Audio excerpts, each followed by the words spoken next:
Sangha with great virtues, out of compassion for the sake of this assembly and all living beings.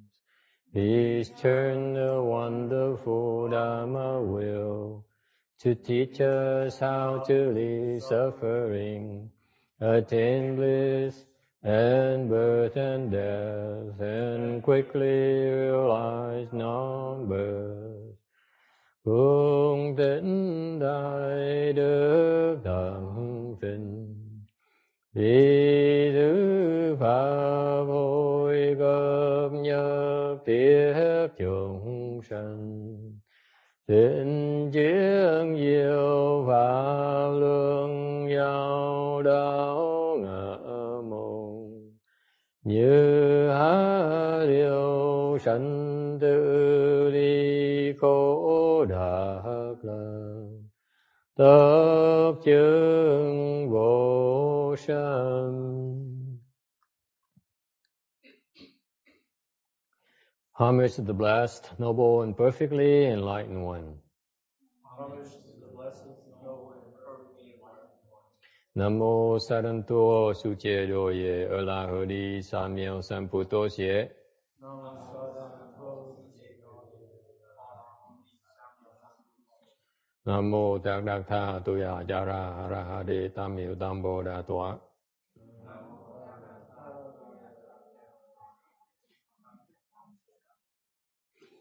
The unsurpassed, deep, profound, subtle, wonderful Dharma in 100,000 billion aeons is difficult to encounter. And now that I've come to receive and hold it within my sight and hearing, I vow to fathom that's one's true and actual meaning. Vô thượng thâm thâm bí diệu pháp bá thiên vang kiết năng tạo ngộ ngã kim kiên văn đắc thọ trì nguyện dạy Như Lai chân thật nghĩa. All Buddhas and Bodhisattvas, Earth Store Bodhisattva, Rainbow Shenhua, Rainbow Bhikshunis, all good advisors, Amitabha. Chư Phật Bồ Tát, thưa Địa Tạng Bồ Tát, thưa Thượng Tiên Hóa, thưa quý sư cô, thưa quý vị thiện tri thức một Phật.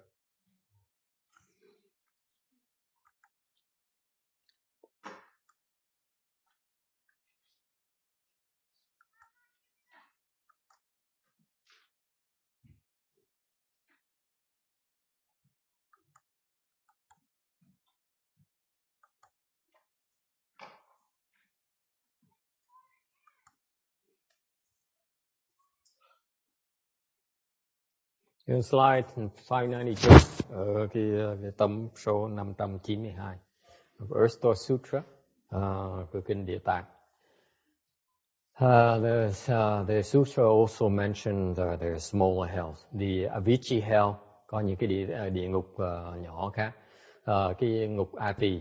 The sufferings are 1,000 worse than the other hells. Cái ngục Ati là cái địa ngục mà cực kỳ khổ.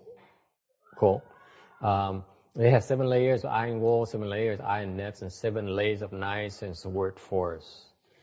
Cái ngục này nó có 7 cái lớp tường sắt, 7 cái lớp lưới sắt và 7 cái lớp rừng của dao.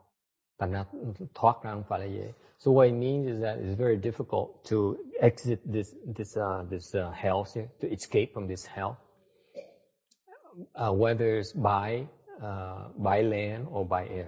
Thành cái địa ngục nó khó mà chạy thoát ra địa ngục lắm, thoát ra bằng đi đường đất hoặc là đi bay cũng rất khó khăn.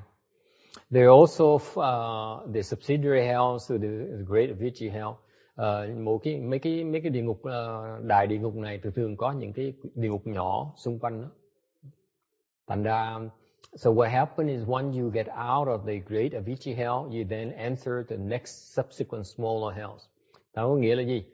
Cái đại khái là một khi mình thoát được cái đại địa ngục rồi, cực khổ dễ sợ rồi, mình tưởng mình chưa, vẫn còn tiếp tục ra cái địa ngục khác nhỏ hơn, vẫn còn để mình qua cái cõi khổ để chịu trả cái cõi khổ tiếp, chứ không phải là một địa ngục là xong đâu.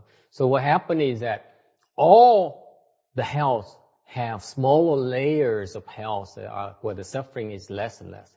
Tại những cái địa ngục á, nó có từng cái lớp, từng cái tầng lớp địa ngục, nó càng ngày cái khổ nó càng bớt hơn một tí. Why is that? Tại sao như vậy? You know why? Because when you commit offenses, folks, you commit the same group of offenses of lighter degrees and so on. That's why these hells are manifest for you to undergo those retributions. Thành cái lý do mà cái địa ngục á nó có như vậy, tại vì mỗi lần mình tạo nghiệp á, mình tạo một cái ác nghiệp á, thì mình tạo những cái loại ác nghiệp khác nó nhẹ hơn từ từ. Không bao giờ mình tạo một cái ác nghiệp hết á. Mình tạo một cái loài của ác nghiệp, để thành ra cái địa ngục nó có từng cái loài như vậy, từng cái loài khác nhau, từng cái khổ nó khác nhau như vậy, để mình trả cái nghiệp của mình. Okay. 593. And then the sutra goes to names a few of the hells. Kinh mới giảng cho biết một vài cái địa ngục cho mình thấy. The four-pointed cái hell, sư chảo, địa ngục, cái bốn góc, địa ngục có bốn góc. This hell here is square with the four horn-like prods whose points prick the living beings. Cái địa ngục này nó hình vuông, nó có bốn cái giống như cái sừng vậy, mà nó dùng những cái sừng này để mà chích chúng sanh. The people who fall down here, những cái loài người mà rớt xuống đây, they pretend to be left-form people. Những người này á là giả làm người xuất gia.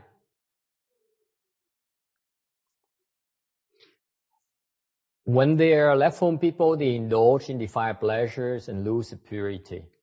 Là người xuất gia thì giả là sao? Là tại vì họ vẫn còn làm đi theo những cái dâm dục.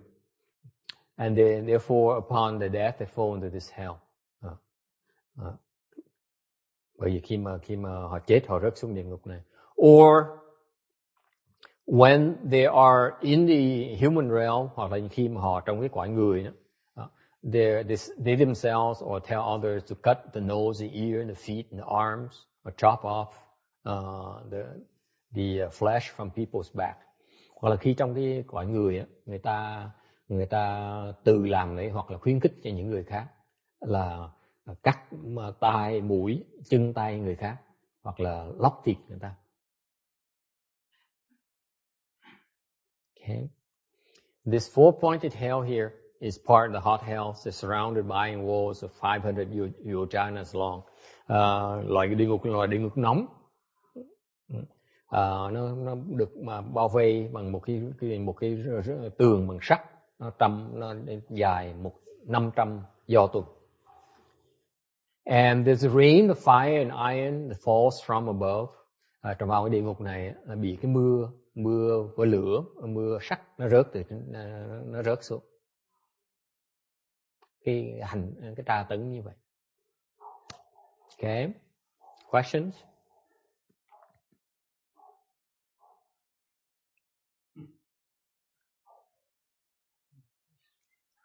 This is not a good place to be. Chỗ này cực khổ lắm, đau khổ dễ sợ. Tại vì cái hành hạ này là tại vì nó để tạo những loại người mà xuất gia tầm bậy đó. So what happened? This hell here is designed for the people who, especially the left-form people who have defiled comportments. Có những người xuất gia mà không giữ cái giới dâm dục đàng hoàng. Thành họ tạo cái nghiệp, làm cái chủng tử để rớt xuống cái địa ngục này. Okay. I'm saying that because it's quite common kind of mistake. cái phạm cái giới dâm dục này đối với người xuất gia nó xảy ra nhiều. Okay, you have to be careful. All those things, just a few moments of pleasure, and you have to fall down to this hell and endure sufferings for eternity. Một cái vui phút chốc lát như vậy thôi, hưởng lạc những tí xíu thôi trong cuộc đời này, mà tạo cái chủng tử để mình rớt xuống địa ngục này, để mà bị đày đọa, tra tấn cho đời đời kiếp kiếp.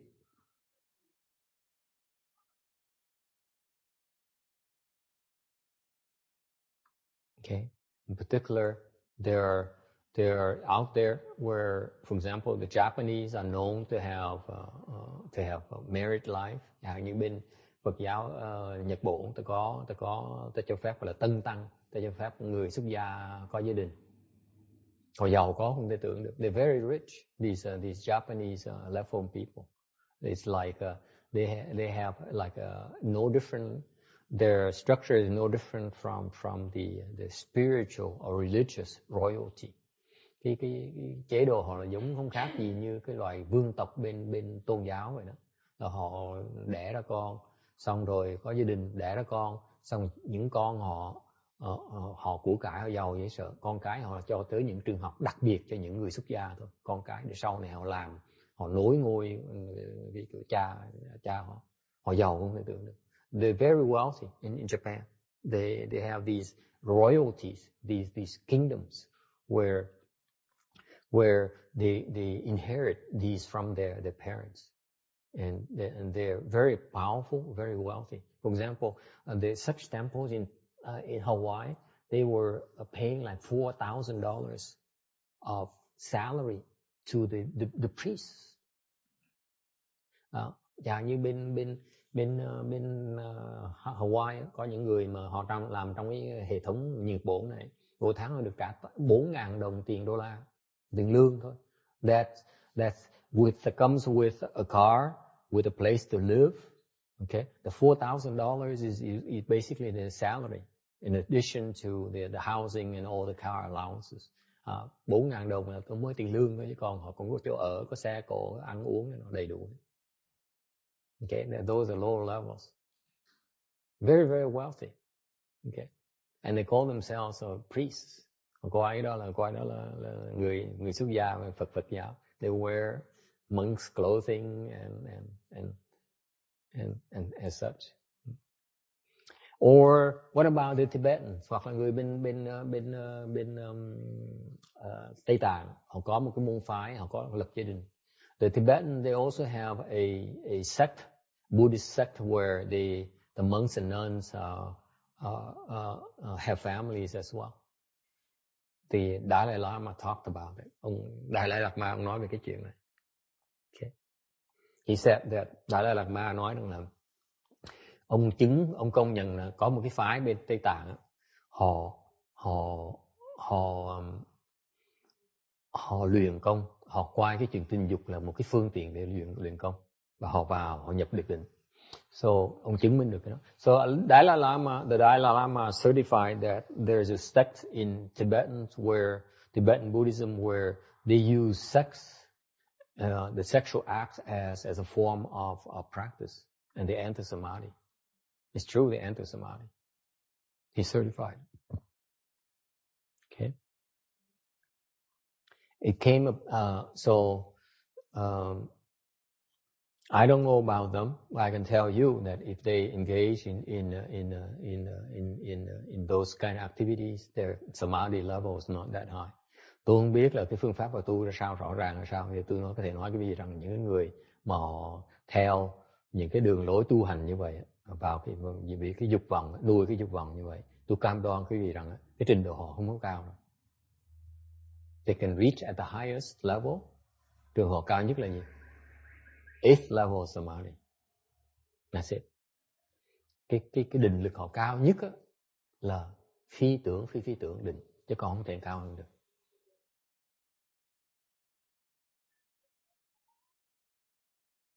Okay, so it's not a big deal. Nếu mà tu Phật pháp, tu đại thừa như vậy, if you cultivate Mahayana, you practice Mahayana dharmas, and you only reach 8th level of samadhi, it's nothing. Tu pháp đại thừa mà mới đạt được phi tưởng nó cần gì theo đại thừa làm gì? Theo tu tầm 7 cũng được.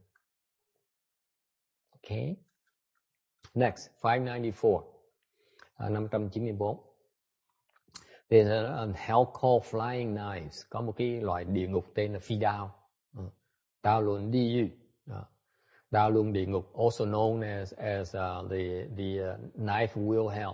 The knives suddenly appear and fly at people and chop them and kill them, and then they undergo rebirth again to endure the suffering repeatedly. Có những cái dao bùn như nó hiền ra trong khung, nó bay tới, nó đâm mình trên lúc mình chết luôn. Rồi khi mình chết thì được sống lại rồi mình cái dao tới tiếp tục đâm như vậy. Okay. If you are an asura, nếu quý vị là những người Atula đó, cái nhóm Atula nó sống, they live in the Vajra Mountains. Họ đang sống trong cái dãy núi Kim Cang đó. They suffer similar kind of retribution. Họ qua những cái cảnh giới giống như vậy. Dao nó bỗng nhiên nó hiền trong không trung, nó bay tới, nó đâm họ mà có thể giết họ luôn. So it happened 3 times during the day.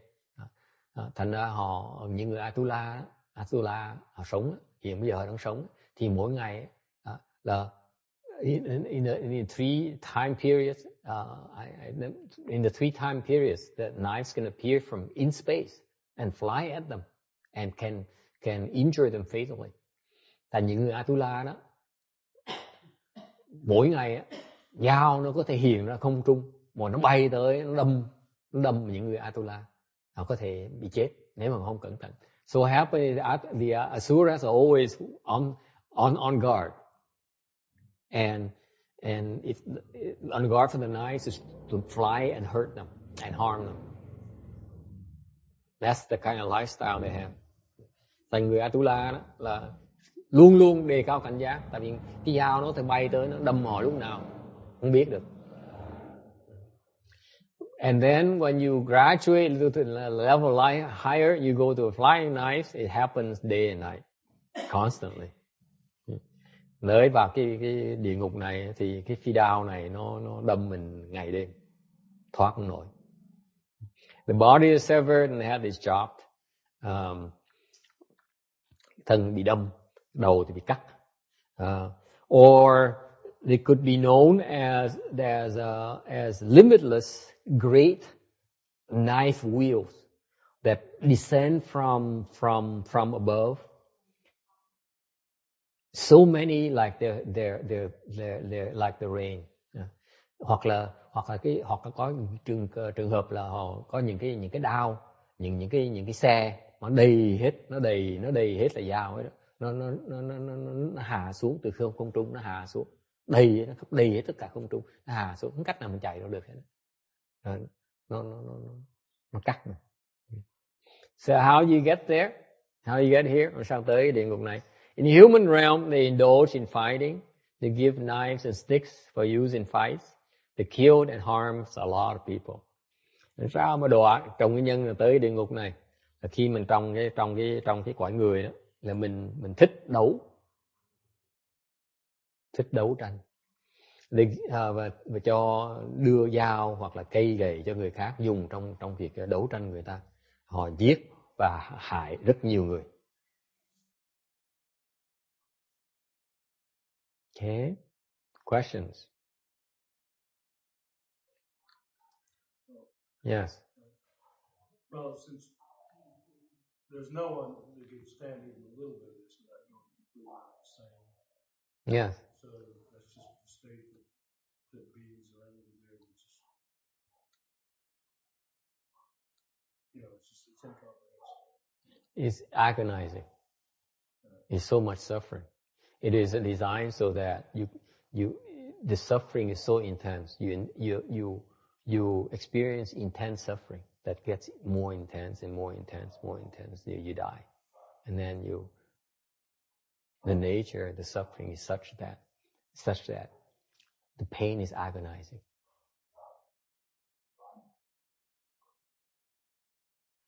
And that's the nature of their existence.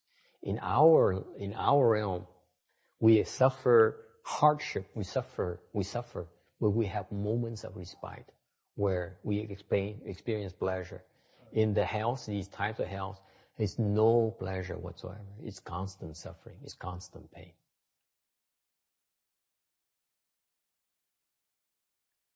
Ông hỏi là những người sao ai mà chịu đựng nổi cái này mà không có điên được.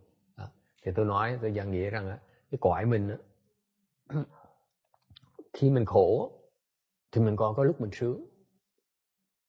Và như lúc mình ăn uống mình có tí sung sướng ở trong. Okay. Chứ còn thành cái khổ mình nó lâu nó được sướng. Còn những trong cái địa ngục này nó chỉ khổ thôi, không có biết sướng là cái gì hết. Mà càng ngày nó càng khổ, càng ngày nó càng đau đớn, lúc nào cũng đau đớn hết. Mới gọi là địa ngục. The nature of the house is that we go down there to endure suffering, period. Nothing else. Your raison d'être, cái lý do, cái địa ngục á, cảnh giới địa ngục á, mình xuống địa ngục để làm gì? Mình xuống địa ngục để chịu khổ, để chịu đau đớn, để bị tra tấn. Okay. Cái lý do mình xuống đó là để mình chịu cái đau đớn, để chịu khổ thôi, chứ còn không có lý do nào khác hết. So the only reason for you to live in the house is that to suffer, to endure the suffering, to endure the pain, the agony of suffering. That's it. No other reason why you're there. Right. And it goes on. You say it goes on. It never ends. It never ends. It never ends until it goes on for like forever. Just never stops. Never stops. The nature of suffering is incredible. Cái khổ, cái địa ngục nó dễ sợ lắm, tại như vậy nè.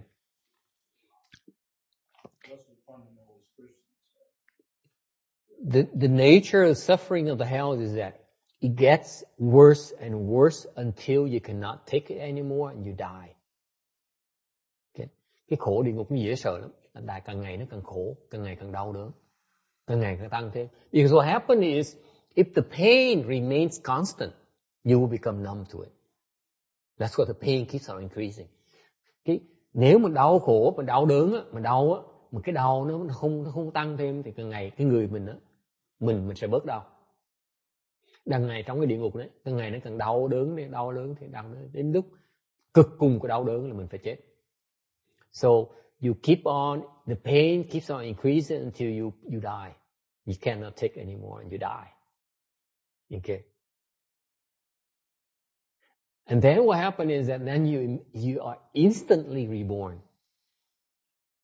and go through the same cycle of birth and death again. Rồi khi mình đau đến độ mình chịu độ mình chết, nổi điên mình chết á, thì ngay tức tốc một cái là mình được mình được cứu sống ngay lập tức. Xong mình bắt đầu cái khổ lại như vậy.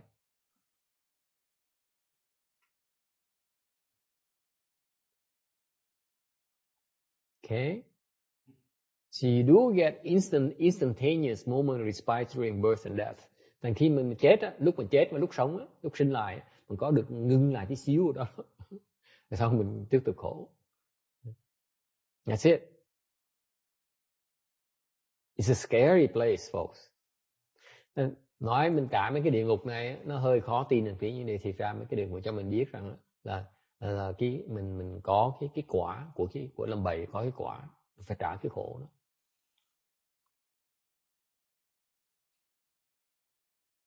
And it goes on for a long, long time.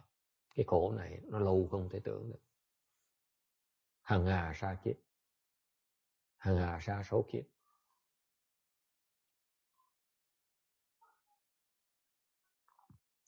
Okay. Any other questions? Another question back there. Yeah. So you mentioned about Asuras. Yeah. So like the soldiers, when they die, gonna become reborn as Ashura. They could. They could be reborn as asuras.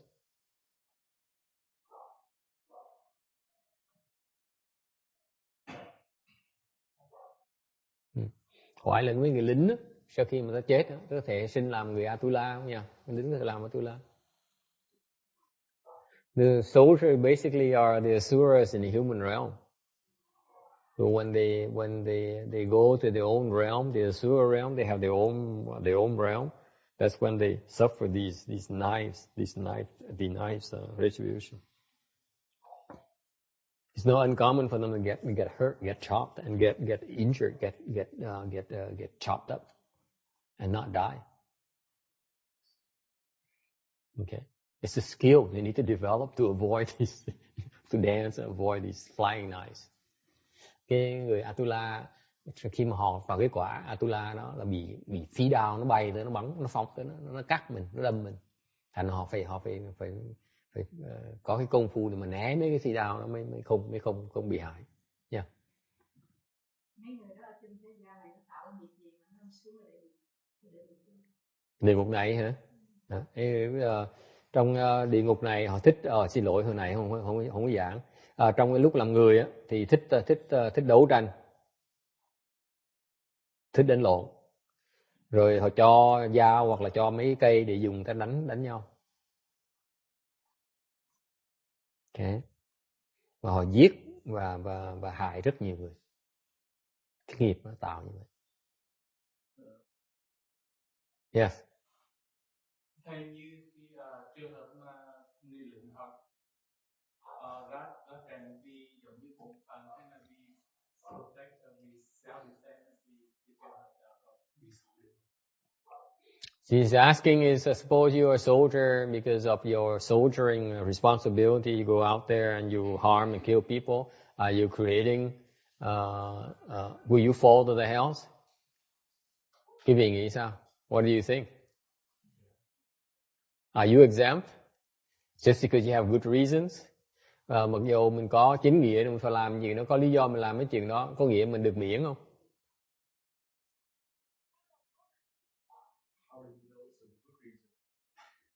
Well, they're here to protect you. The Iraqis, you know, they have to kill the Iraqis so that the Iraqis cannot kill you. Seems like good reason to me. Is that a good reason to kill the Iraqis? If you ask them, they say, yeah, it's a damn good reason.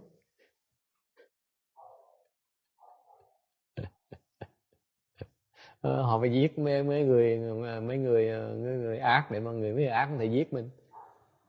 Thì cái lý do có tốt hay là không là tùy mỗi người. Yes. I remember reading about Master Sharma's story that he said before he leave a home life, he wants to join the army to fight the Japanese. He wanted to join? And? He thought of. He didn't want. He thought of joining. Yes. Yes. To protect his country, his land. Yeah. Hồi ông Tiên Hoang nói, hồi mà trước khi mà ông xuất gia, ông tính là đi lính, đi tòng quân để mà đầu quân để mà đánh tụi Nhật, để mà bảo vệ nước Tàu. Okay. Yeah, but he never did. Yes. Question? I had a comment to that. Yeah. I have a friend who is definitely a Shura. Mm-hmm. Absolutely. What everything you said just goes right along with him. And it's like he's hurt people. He's always ready. You know, somebody. These guys like people try to bug him, like knock their eye out or something like that. Mm-hmm. You know, he's always ready. He's all the time. Mm-hmm.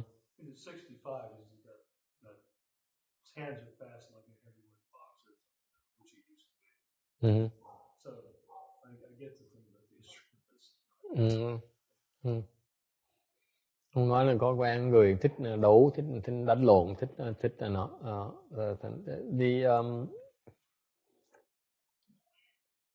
No matter what your motivations are, Okay, when you create offenses, you harm others, you have to undergo retribution. Mặc dù mình có chánh nghĩa, nó không quan trọng. Khi mình hại người ta, mình phải trả cái giá, bằng cách mình chịu lại cái khổ này, phải rớt xuống địa ngục này để trải cái khổ này. Okay, no two ways about it. Okay, you commit offenses, you create the seeds for you to fall to the hells. Tạo nghiệp thì mình tạo cái chủng tử để trong tương lai mình sẽ rớt xuống địa ngục để mình trả những cái nghiệp đó. Fiery arrows, hell, cái địa ngục tên lửa,火箭. Your body is pierced by countless fire arrows.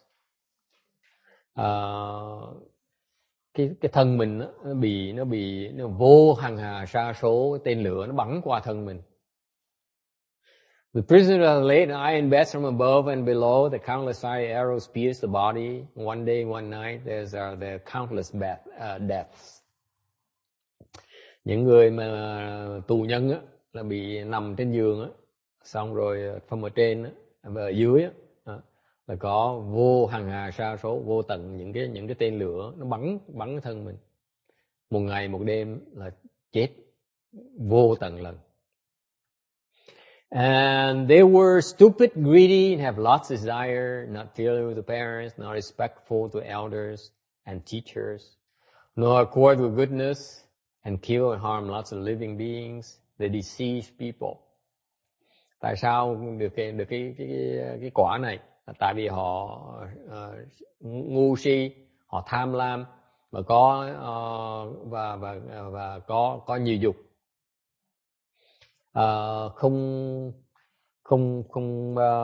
Không hiếu với cha mẹ, không kính trọng những cái trưởng lão và những thầy, không thuần theo cái thiện, thuần theo cái tốt. Họ giết và hại rất nhiều chúng sanh và họ bịp rất nhiều người. Okay. Anyone know anyone like that? Có biết ai như vậy không? Yeah. Huh? Sure. I can tell you most MBA graduates are like this. What? Masters of Business Administrations. Tôi nói cái biết. Her husband's going for his MBA.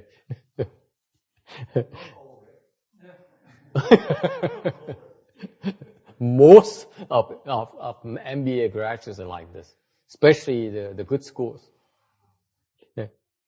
Tôi thì nói cái gì, những cái chương trình mà đào tạo về thạc sĩ về kinh doanh đó, thạc sĩ kinh doanh MBA đó, nhất mấy cái trường mà nổi tiếng nhất á, phần lớn họ ra trường họ là như vậy á.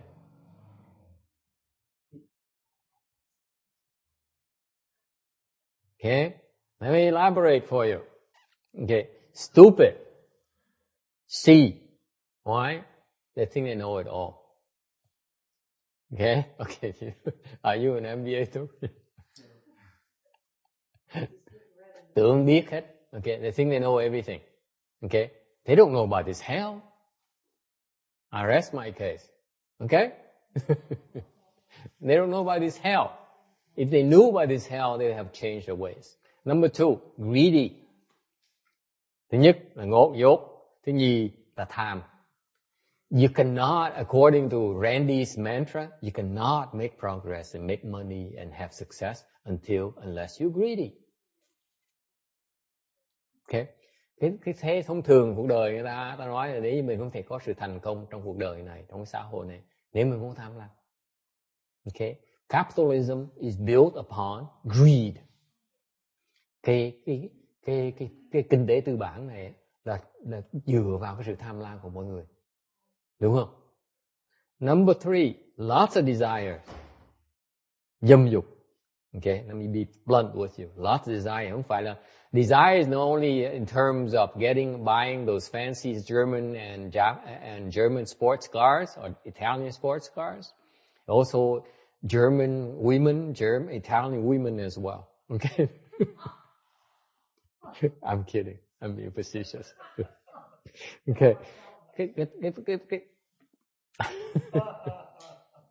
What's wrong with Italian women? Nada. Cái dục tính này nó không phải riêng là chỉ vì tham với mua mấy chiếc xe Cibo của Đức hoặc là của Nhật, của người Ý, mà tôi nói là vẫn tham mấy người Ý với người Đức nữa. Okay. Not filial to parents. Okay.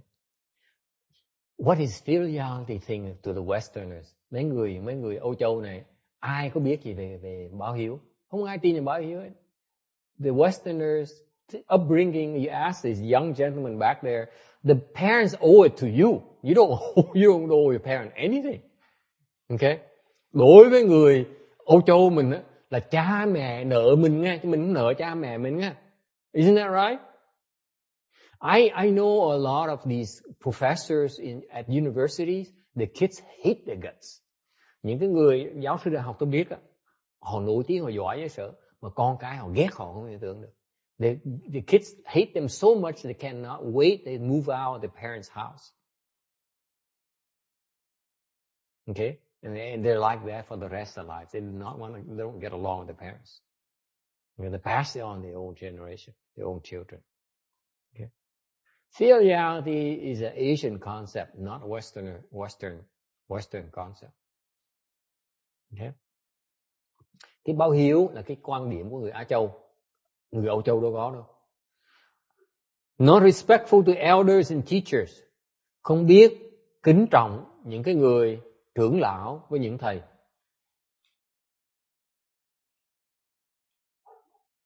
Rings a bell hả Ước?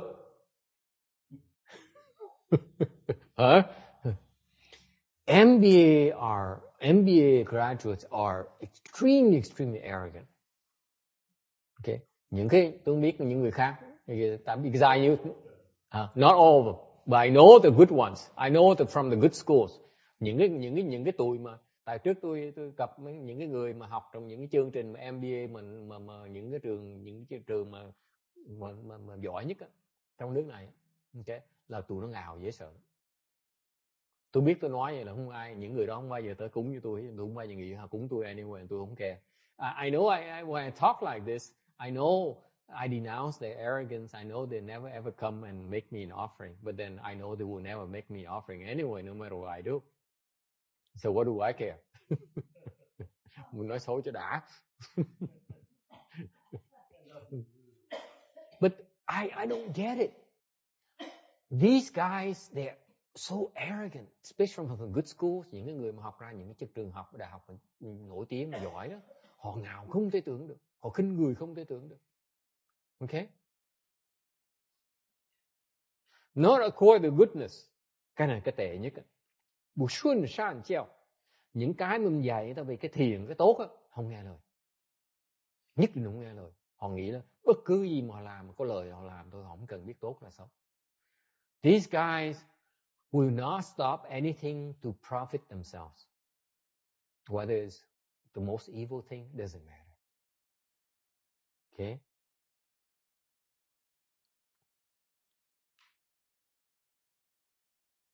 What's their rationale? Họ nghĩ là sao? You will not be there. Họ đâu có lo cho họ, trong tương lai họ sẽ bỏ, họ đi rồi mà họ làm xong rồi mà. Okay. Họ lấy ra tiền, họ về, họ đi chỗ khác rồi. Những người sau lãnh đủ thì họ đâu cần biết. The mindset is that what is this goodness thing? Who cares? Because as long you have your money, you get paid, and you move on, who cares? Something wrong with that kind of thinking. Female too, my dear. I would tell you that I don't know about the others, but I know about the female MBAs. They're like this too.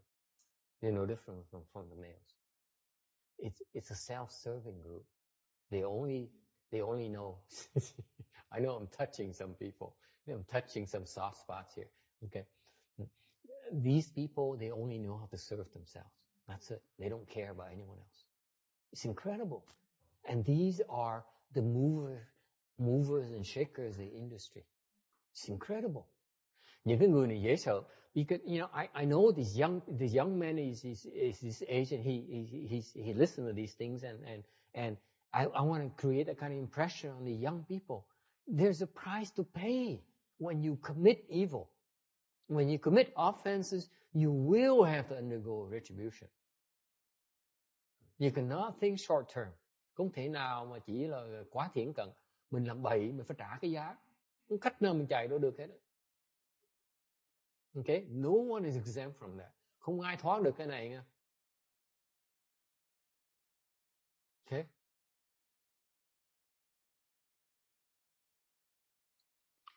Our training, the leaders that we're training right now fit into this kind of mold, unfortunately. Tôi nói thiệt quý vị, trong cái xã hội mình bây giờ, cái văn hóa mình bây giờ, những người mà lãnh đạo của mình trong kinh tế với chính trị, họ vào trong cái loại người này hết, nó vào cái mẫu này hết. You wonder why the world is becoming so bad. Mình cứ thắc mắc tại sao mình cái thế giới càng ngày nó càng tệ. So these people kill and harm lots of living beings. Họ hại và giết rất nhiều chúng sanh. Okay? They deceive people. Họ bịp người khác.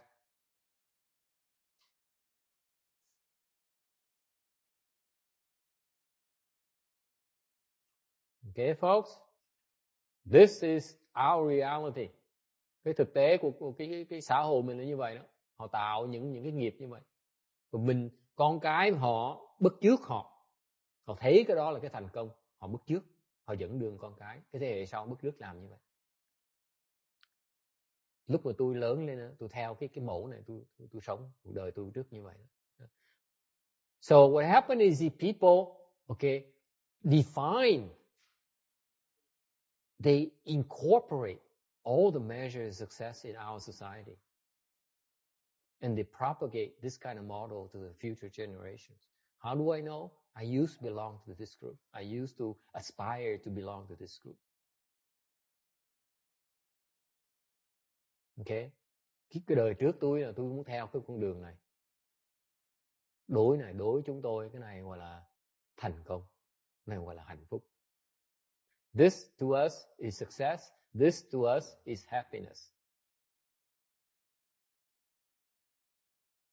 And most of us don't make it. Phần lớn chúng tôi đều thất bại hết. Yes. Questions, comments?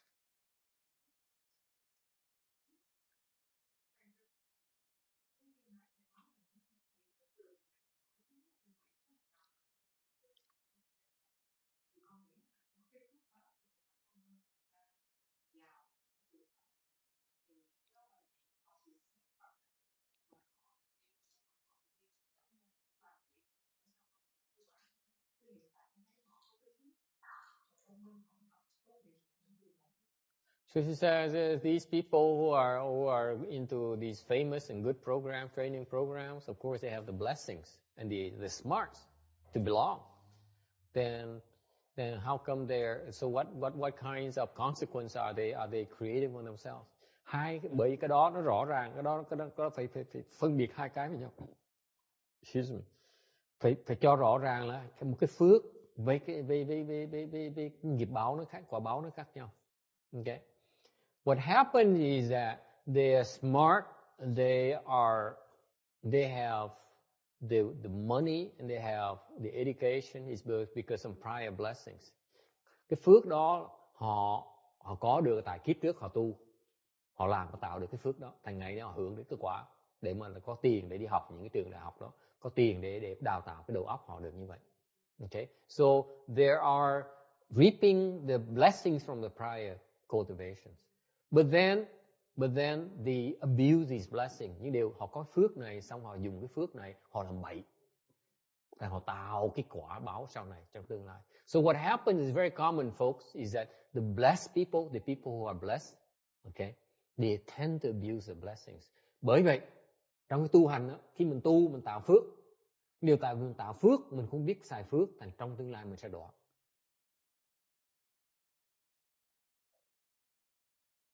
Okay? So what happened is that, for example, I'll give you this example. I love to give to see. I love to watch this happening because I see, for example, the Vietnamese are very good at cultivation. Tất nhiên do quý vị thấy người Việt Nam á, là có cái khiếu tu, thích thiền, thích tu. Okay? Or the Chinese are just the opposite. Người mà gốc Tàu á, thì người ta cái khiếu người ta là khiếu làm phước.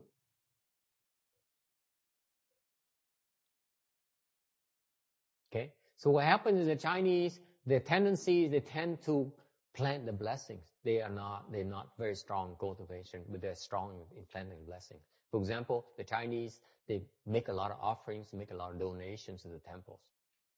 Người Tàu, họ thành công lắm, mà tại vì họ giàu lắm, tại vì họ cúng cho chùa nhiều. Case in point, folks. Ví dụ, Taiwanese, okay, within the span of 30 years, it became a very powerful economy. Okay. Tại sao người Đài Loan nổi trong 30 năm thôi họ thành một cái nền kinh tế họ mạnh như vậy? Tại sao vậy? You know why? Biết là sao? Tu phước cách nào? They plant blessings. How? They built a lot of temples. More than that, hơn nữa, quý vị không biết cái này. This is a Taiwanese secret you don't know about. This is amazing thing about, yes. Yes. What happened, this is why they're so rich and they're so blessed, is because, first of all, they start with building temples and making offerings to the temples. Lý do họ giàu thành công tại vì họ có cái truyền thống người Trung Hoa, nhất bên Đài Loan, là họ cúng, họ xây chùa, họ cúng cho chùa. Okay? So they create the environment for people to cultivate. Họ xây chùa, họ cúng cho chùa, thì họ tạo được cái phương tiện cho người ta tu. Người tu thì chuyện gì xảy ra? Người tu ra, người ta thành quả. So what happened is that they created all these temples and created a system where they are very supportive of the cultivators. By the way, all this came from Taiwan.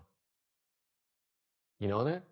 Vì gì nói quý vị nghe, những cái áo tôi mặc ngày hôm nay, đồ tôi mặc ngày hôm nay là từ Đài Loan tới. Mười mấy năm rồi từ Đài Loan tới. Not Vietnamese, not American, Taiwanese. You realize that? Cái này được của Đài Loan nha, không có gì Việt Nam hết đó. And what happened is that because they build all these temples, people cultivate and people accomplish the way. Bên Đài Loan, cái phương tiện nó tu nó dễ dàng quá, thuận tiện quá. Thành ra phong thủy nó tốt nữa. Thành ra người ta tu ta đắc quả, ta thành đạo. And guess what happens?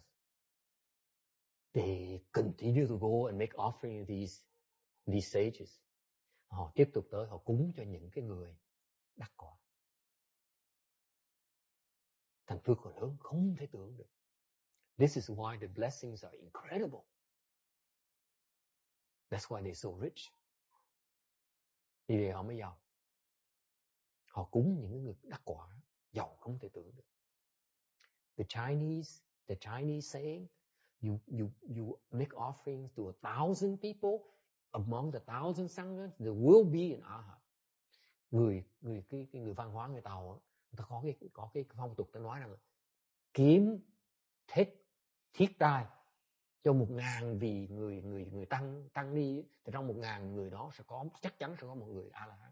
Chắc chắn sẽ có một người A La Hán. That is true. You know that? It is so true. That's why the Chinese, they would set up these huge vegetarian feasts. They invite a lot of sanghas over and they make offerings like crazy. Thằng người bên Đài Loan á, ta có cái phong tục á, người ta thiết những cái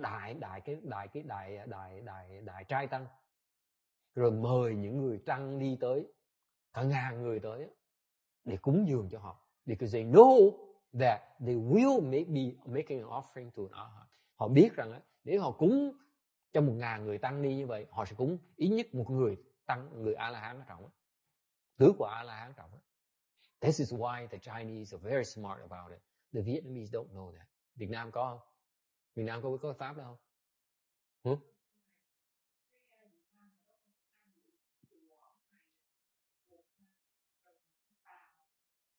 Yeah, cái chùa lớn, cái chùa tượng Phật bự luôn, đẹp trắng.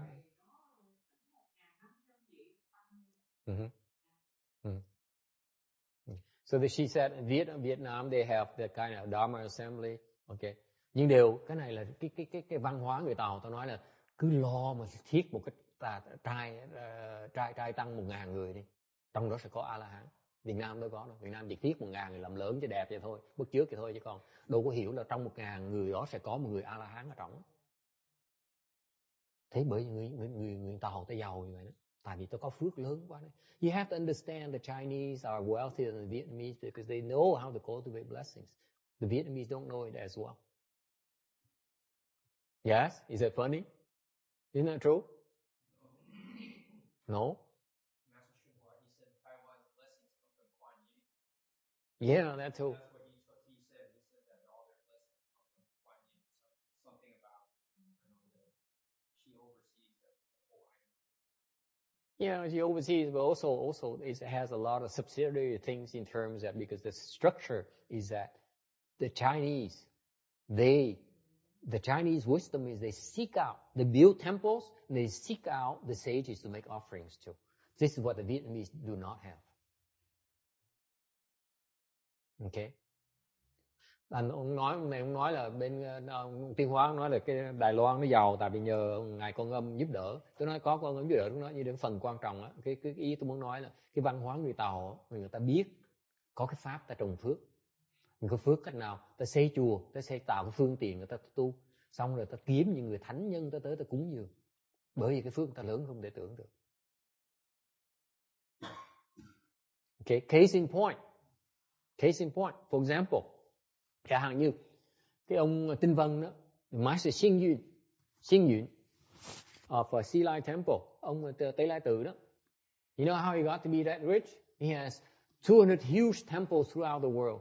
Cái khắp thế gian này, ông có 200 cái đạo tràng lớn không thể tưởng được. All of them are losing money. Đạo tràng ông cái nào cũng mất tiền hết đó. Trừ đạo tràng duy nhất. Ngay Tây Lai Tự là mỗi tháng đều hụt tiền hết. Sea Lai Temple, every month they're losing money. The only 2 temples that are making money throughout his system, 2 in Taiwan. Có 2 cái đạo tràng ở Đài Loan là làm ra tiền, còn mấy đạo tràng nó đều hao tiền hết, hụt tiền hết. Okay? So how do you get to be that rich? Sao ông giàu như vậy? Master Shinhua says, ông Tiên Hóa ông giảng, ông Tinh Vân đời trước á, là ông cúng cho một người Bích Chi Phật. In a prior lifetime, Master Xing Yun, according to Master Shinhua, made an offering to a Pratyeka Buddha. So the Pratyeka Buddha said, what do you want from your offering? What are you hoping for? Người Bích Chi Phật mới hỏi, con muốn cái gì? Thì ông Tinh Vân mới nói rằng, trong tương lai con muốn rất nhiều chùa để không giúp người khác tu. So he said, I like to have a lot of temples so that I can help others. Okay? He never wanted to become enlightened or anything like that. He only wanted a lot of temples. That's why now he has a lot of temples. Ông á, không phải ông muốn thành quả, đắc quả gì hết đó. Ông chỉ muốn chùa thôi. Bây giờ có chùa thôi. Không có quả gì hết đó. Therefore, his kung fu extremely low, but he has a lot of temples. Thành mặc dù kung fu thấp không thể tưởng được, nhưng đều it's very low. I mean, don't talk to me about his teachings. Never mind. Okay, đừng nói chuyện với tôi về ông Tinh Vân giảng kinh rất là thấp quá đấy. Đừng nói chuyện, tôi buồn quá. Đại sư mà trình độ thấp quá đấy. đừng nói chuyện giảng kinh với tôi nữa. Okay, so he has all these libraries of sutras he explains. Garbage. He asked me. Okay. Because why? His kung fu is way too low. Okay. công phu thấp quá đi, thành cách nào mà giảng kinh được hết, đều giàu không thể tưởng được. Okay. So that comes from making an offering to a sage. Cái đó là tại vì cúng dường cho người thánh nhân, mà quả nó lớn như vậy đó. Nhiều ngồi hưởng không à, ngồi hưởng sướng không à, làm bậy không à. Okay. Okay.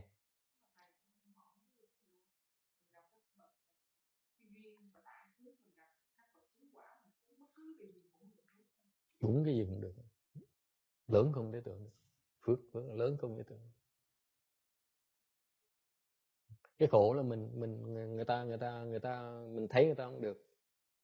Mấy người mà người ta chứng quả rồi, người ta đâu có nổi tiếng, đâu có muốn người ta biết đâu. She says any kind of offering, any kind of offering you make to these sages, your blessings are tremendous. But the problem is that you don't know where they are. Cái khó khăn là không biết họ ở đâu rồi. Nếu mà dễ như vậy thì ai cũng giàu hết rồi.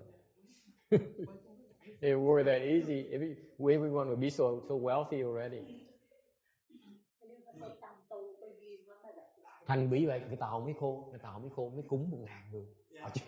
Bây giờ tôi kiếm được, bây giờ tôi dù 1.000 người tới thôi, là tôi chắc chắn cúng được 1 người. Thấy người Tàu ta khéo không? You see, this is why the Chinese wisdom is better than Vietnamese. They say since we cannot identify these sages, we don't know where they are. All we have to do is create these vegetarian feasts and invite 1,000 of them to come around. That we know they're going to be one of these. Yeah, they have the dharma. You have to respect that. They have the wisdom right there. Okay, so what happened is in Taiwan and bên Đài Loan, ngay bây giờ này, nowadays they still have that practice. They would invite a lot of Sanghas to get together, and they would buy plaques like crazy. And bên Đài Loan vẫn làm bây giờ vẫn làm chưa? Họ mướn một cái hội trường lớn thiệt lớn, sau họ mời biết bao nhiêu người tăng tới, họ chở xe bus tới từ khắp Đài Loan, chở tới xe bus tới để ăn buổi trưa thôi. Tức cười lắm. I was there because I was one of the Sanghas. Hồi trước tu nhưng mà tu đi làm nghèo mà. So what happened is that they invite all these, they truck all of us. Okay, họ chở xe bus tới khắp Đài Loan, chở hết tới một cái hội trường lớn thiệt lớn. Xong rồi we have 1,000 of us together. Họ có 1.000 người tăng đi rồi. Xong họ cúng đồ ăn. So they gave us a feast. It's really a vegetarian feast. It's like a 9-course meal. Họ cho đồ ăn, đúng ngon lắm nha. Họ mướn đầu bếp, họ biết là you have like 100 of these waiters and waitresses holding these plates, going around like crazy around the whole, only to serve us. Okay. Họ cúng, họ mướn cả 100 người để đi làm làm để đem đồ ăn ra. Xong họ cúng tiền cho mỗi người. Then they make offerings of money to each and every one of us. $100, thường $100.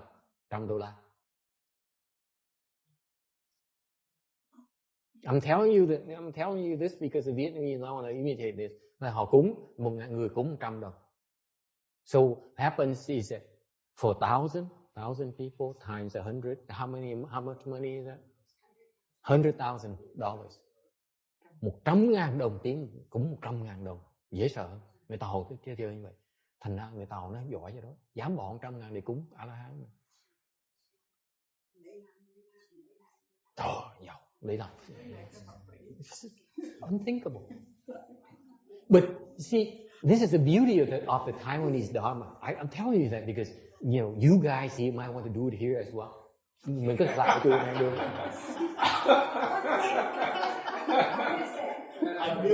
What's the point learning about this if you don't do it? Huh?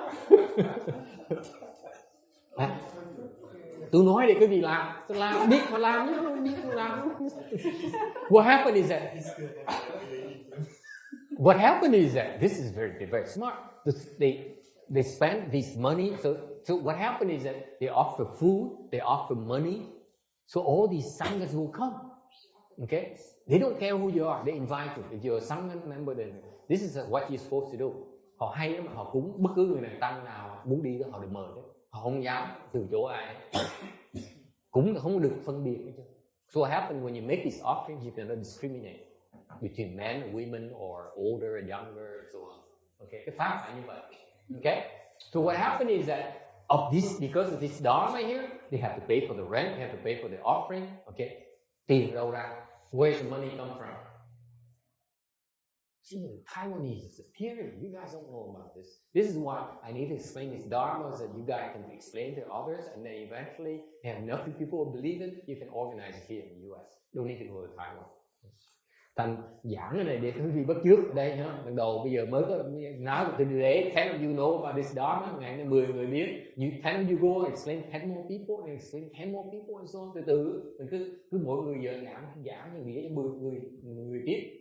Từ từ nhanh từ nhiều người hiểu. Mình sẽ so what happens is that tiền đâu ra bây giờ? Taiwan is very smart.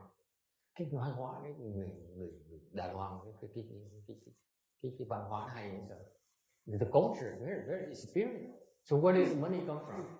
Who has $100,000 just to offer to the sun? Ai mà có giá bỏ 100.000 mà cúng cho tăng đi bây giờ? Tiền đâu mà bỏ ra bây giờ? Rồi còn phải thuê hội trường nữa chứ. How much does it cost the convention center? How much does it cost one day, Randy? It depends. It's probably pretty expensive. You mean 50 grand easily? Yeah, could be. 50.000, 75.000 easily, right? One day, right? It's only just for rent alone. We're not talking about the food, nothing yet. Okay? So it's a very expensive proposition. Where does it come from? Tiền đâu ra này? Hả? Thương gia lớn. What happened? Trước làm thương gia sao biết giỏi vậy?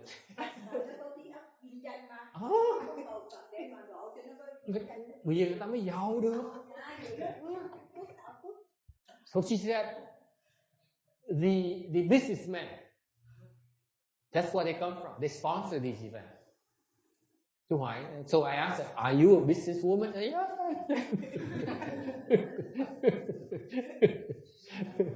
Because these businessmen, they understand about planting blessings. That's why they're so rich in the first place. Người Tàu, mấy người mà thương gia Tàu, ta giàu như vậy, ta biết trồng phước, ta biết trồng phước. Cái kinh doanh đó là một phần thường phụ, cái phần ta biết dùng tiền, ta trồng phước.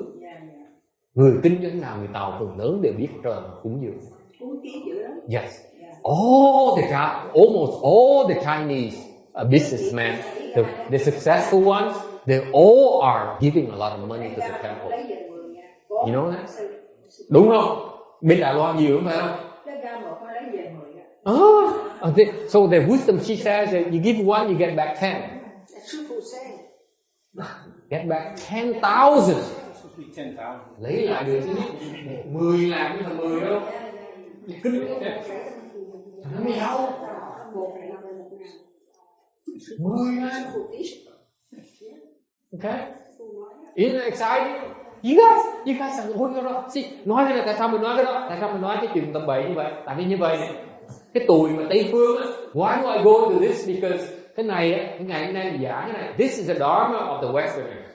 Cái này giảng cái vì vậy, cái pháp này là pháp của tụi Tây phương. Tụi tôi đi học trường. Amy, you talk to your husband, your cutie. You're gonna see that this is what they have to become if they want to be successful. Okay? This is what they all end up becoming. Cái tuổi của thương mại ở đây á, kinh doanh ở đây nó thành công phải làm như vậy, pháp nó như vậy, đây là cái pháp của nó. Cái gì biết không? Còn pháp người Tàu người ta giàu đó, ok? Là bây giờ pháp là ta biết cúng dường, chùi. That's what happened. Now the Chinese are better than the Americans, they're richer than the Americans. Bởi vậy bây giờ người Tàu ta giàu hơn người Mỹ. Tại Mỹ không biết nó cũng có một bạo luôn nha. Tại mình chưa biết. Mỹ không biết cái pháp này, Mỹ không có cái pháp này. Pháp người Mỹ là gì? What is the Americans, what they known for? Charity. Cái người Mỹ, người ta làm việc từ thiện. Lợi lắm, cái phước lớn như này. Cái phước từ thiện làm rất là lớn. This is why they're so wealthy by the way.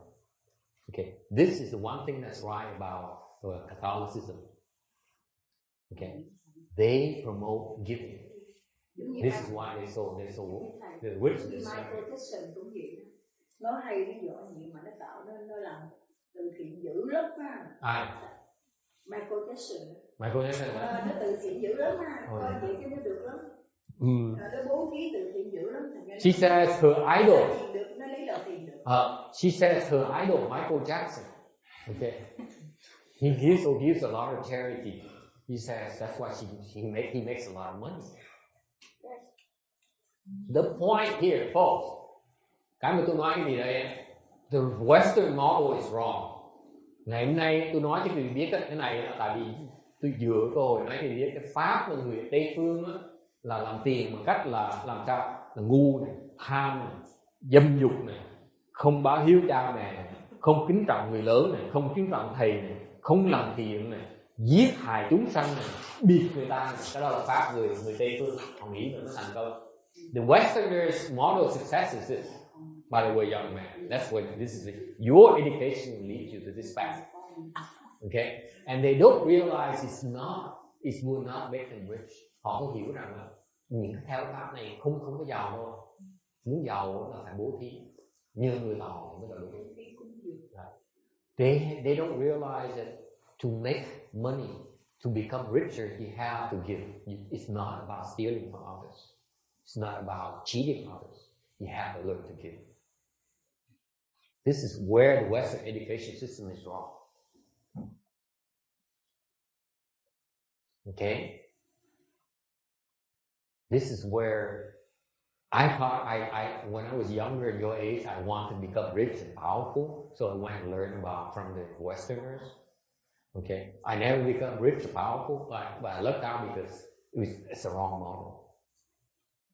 Okay? It's a Chinese model that's the right one. You have to give. Cái giáo dục của người Tây phương Trần. Muốn thành công muốn giàu theo như người Tàu phải cúng dường, phải bố thí, phải cúng dường. Okay? Any questions, comments?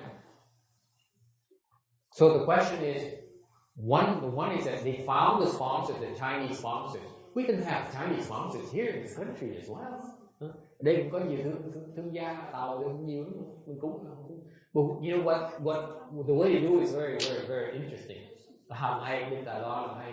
I notice that all these assemblies, tôi để ý mấy cái đại hội cái gì xảy ra, mấy cái the plaques, the paper plaques, are plaques of all the walls around the convention center. Họ tới người Tàu người ta biết như vậy, thành lúc mà tới mấy cái pháp hội như vậy, họ mua mấy cái bàn, mấy cái thẻ bì giấy nó mua đầy từ, dán đầy từ.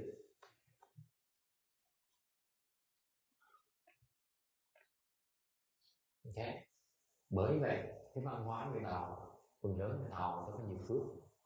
This is why the Chinese descendant people, the Chinese descendants, they have a lot of blessings. Bởi vì cái văn hóa người Tàu nó tùy cái phước ở cái con cái sống. Hay văn hóa người Tàu này. Văn hóa người Việt Nam không có. The Vietnamese culture, they don't have this. They don't understand this. This is why the Vietnamese, they're not as rich as the Chinese, number one. Number two, they have a lot of struggle with cultivation. Thành ra người Việt Nam, thứ nhất là không giàu bằng người Tàu. Tại vì có cái pháp này. Cái gì nữa, khi họ tu, cái sự tu hành của họ không được đi tới xa và không đủ phước. What happens in the Vietnamese when they cultivate, they cannot progress very far because the blessings run out. Phước mà hết, tu không tiến bộ. Thầy có thấy nhất là người qua mấy người hồi xưa đó, mấy người nó chịu khổ lắm, chịu cày lắm, chứ mà kiếm một đàn ăn 2 cách, còn 8 cách để làm lên. Thành ra thường đó là ta nói kiểu phố là do chích dụng, đại số là do số mạng. Mấy người ta chích dụng, thành ra có cái cơ hội nó phát triển, nó có vốn nó lấy lên nó một tay nên là chịu khổ lắm. Còn nói đừng có không có biết lòng người Việt cái kiểu mà cái tương tự nó không có bằng người qua. Nó kiếm được như bởi nó ăn khoe Có tiền cái mua nhà mua xe để khoe là tôi giàu tôi sang tôi nổi tiếng. Nên bây giờ ai cũng mất nhà mất cửa mất xe. Mình thích loài thích còn người qua thì không có. hoặc là giấu dưới mà chịu khổ, ăn uống cực khổ lắm. So she further explains about the difference in the Vietnamese and Chinese. The Chinese, they work very hard. They say they're very thrifty. Okay, and so she says you make $1, and you only spend 2 pennies, a nickel.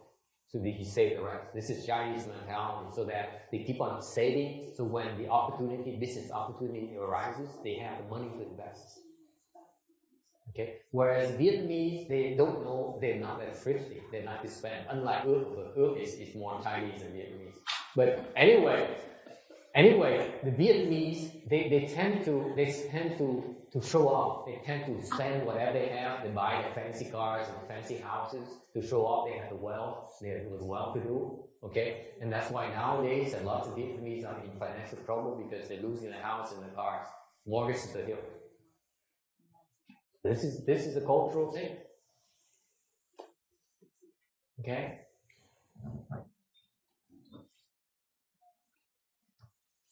Cái tai hại nhất ở miền Nam, Pháp tu miền Nam là không biết tu phước. So the difficulty in Vietnamese is that even though they planted the seeds to be willing to cultivate, they never had the dharma to plant a blessing.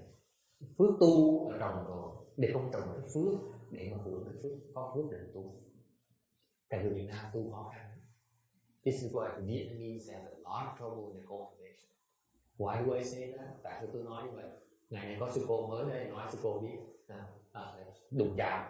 Sư cô đừng mình nói trước, mình nói thôi còn tôi không biết, cứ nói tôi thằng nhóc nói thôi. Ông mình hót nó bậy nó bại thôi, đừng để tâm. I'm taking right now. Today we have a guest from Vietnam, a very senior nun here from Vietnam, and that's why I explained to her that this is her first time she listened to my Dharma lecture, and she should not take me seriously. I just open my mouth. I don't know what I'm talking about.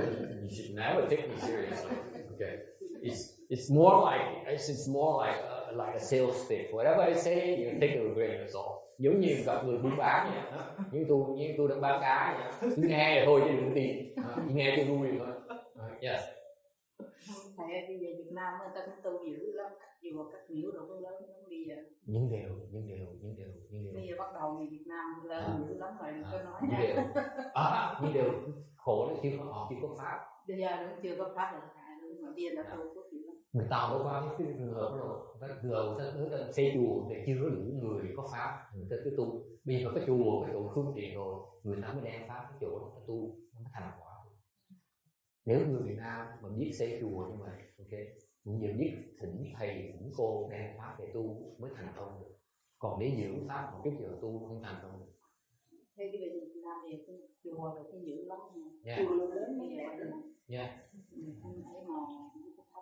Có theo như Thánh Tư, Hòa thượng Thánh Tư, mấy con cháu cha mà ủng hộ tương lai đều có pháp hỗ trợ. Ok. Thành mặc dù xây chùa lớn, xây thành chùa đẹp như vậy, cái pháp không phải tu pháp quả, pháp tầm bậy. Ngày như nói là áp sư cô rồi nè. Ông từ nhỏ nói nó dữ vậy, cái miệng mà dữ vậy, cái miệng tôi nói vậy đừng tin gì hết, nói vậy thôi. Tại vì tôi các kém tôi nhỏ thì cô hiểu, mình nói bậy ai tin thì không sao, nó bậy sao, mình xin lỗi sao. So I started criticizing the most famous Chan Vietnamese master because she said right now in Vietnam they build a lot of temples and give a lot of money to the temples. I said yeah, but that's only the first starting point. Without the proper dharma, all these temples will not produce the people who are accomplishing cultivation. For example, I mentioned like the most well-known Chan master has a lot of big support. He has a lot of temples, lots of money, lots of followers. I say his kung fu is, and so I warned her. I said, I'm just a small-time monk in the U.S. And I'm not welcome anywhere, so I can talk whatever I want. You should never take me seriously. Okay? This is another trait in Vietnamese. Why do I say that? Tại sao tôi dám đụng chạm mà? Tại cái này cái lỗi lầm của Việt Nam tự lại cao, cứ nghĩ mình phải gì mình biết. And tôi cho họ nghe. The reason I keep on criticizing them because I'm criticizing their arrogance. Because they think they know everything. They think they have, let me tell you, that Chan monk in Vietnam, that they have a lot of followers, doesn't know anything about China. Nó thiệt cái gì? Cái ông thầy nổi tiếng này, thiền sư gì đó, thiền sư thứ bảy, không biết cái gì, nó thiệt cái gì? Why do I know that? His disciples were such big time they came and they complain about how to do this. Mấy chục năm tôi biết đệ tử nó bị kẹt, mấy chục năm không ai gỡ.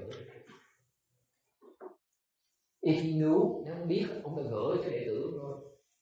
Cái gì đó, vô, biết gỡ. So what happens all the Vietnamese Chan masters, the disciples are stuck big time. They don't know how to unstuck their help and stuck the disciples. Đệ tử của ông thiền sư đó kẹt cứng hết, gặp cảnh giới ma cũng rồi, mà gỡ. Thế không có gì đâu, không biết gỡ. Có nghĩa gì, không hiểu gì thiền, không gỡ.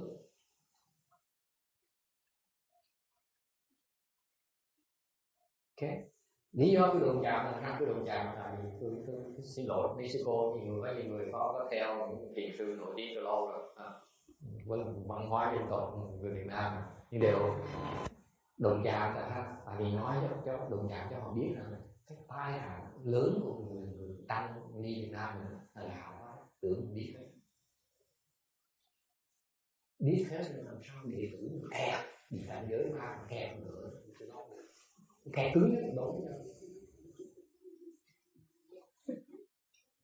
Có.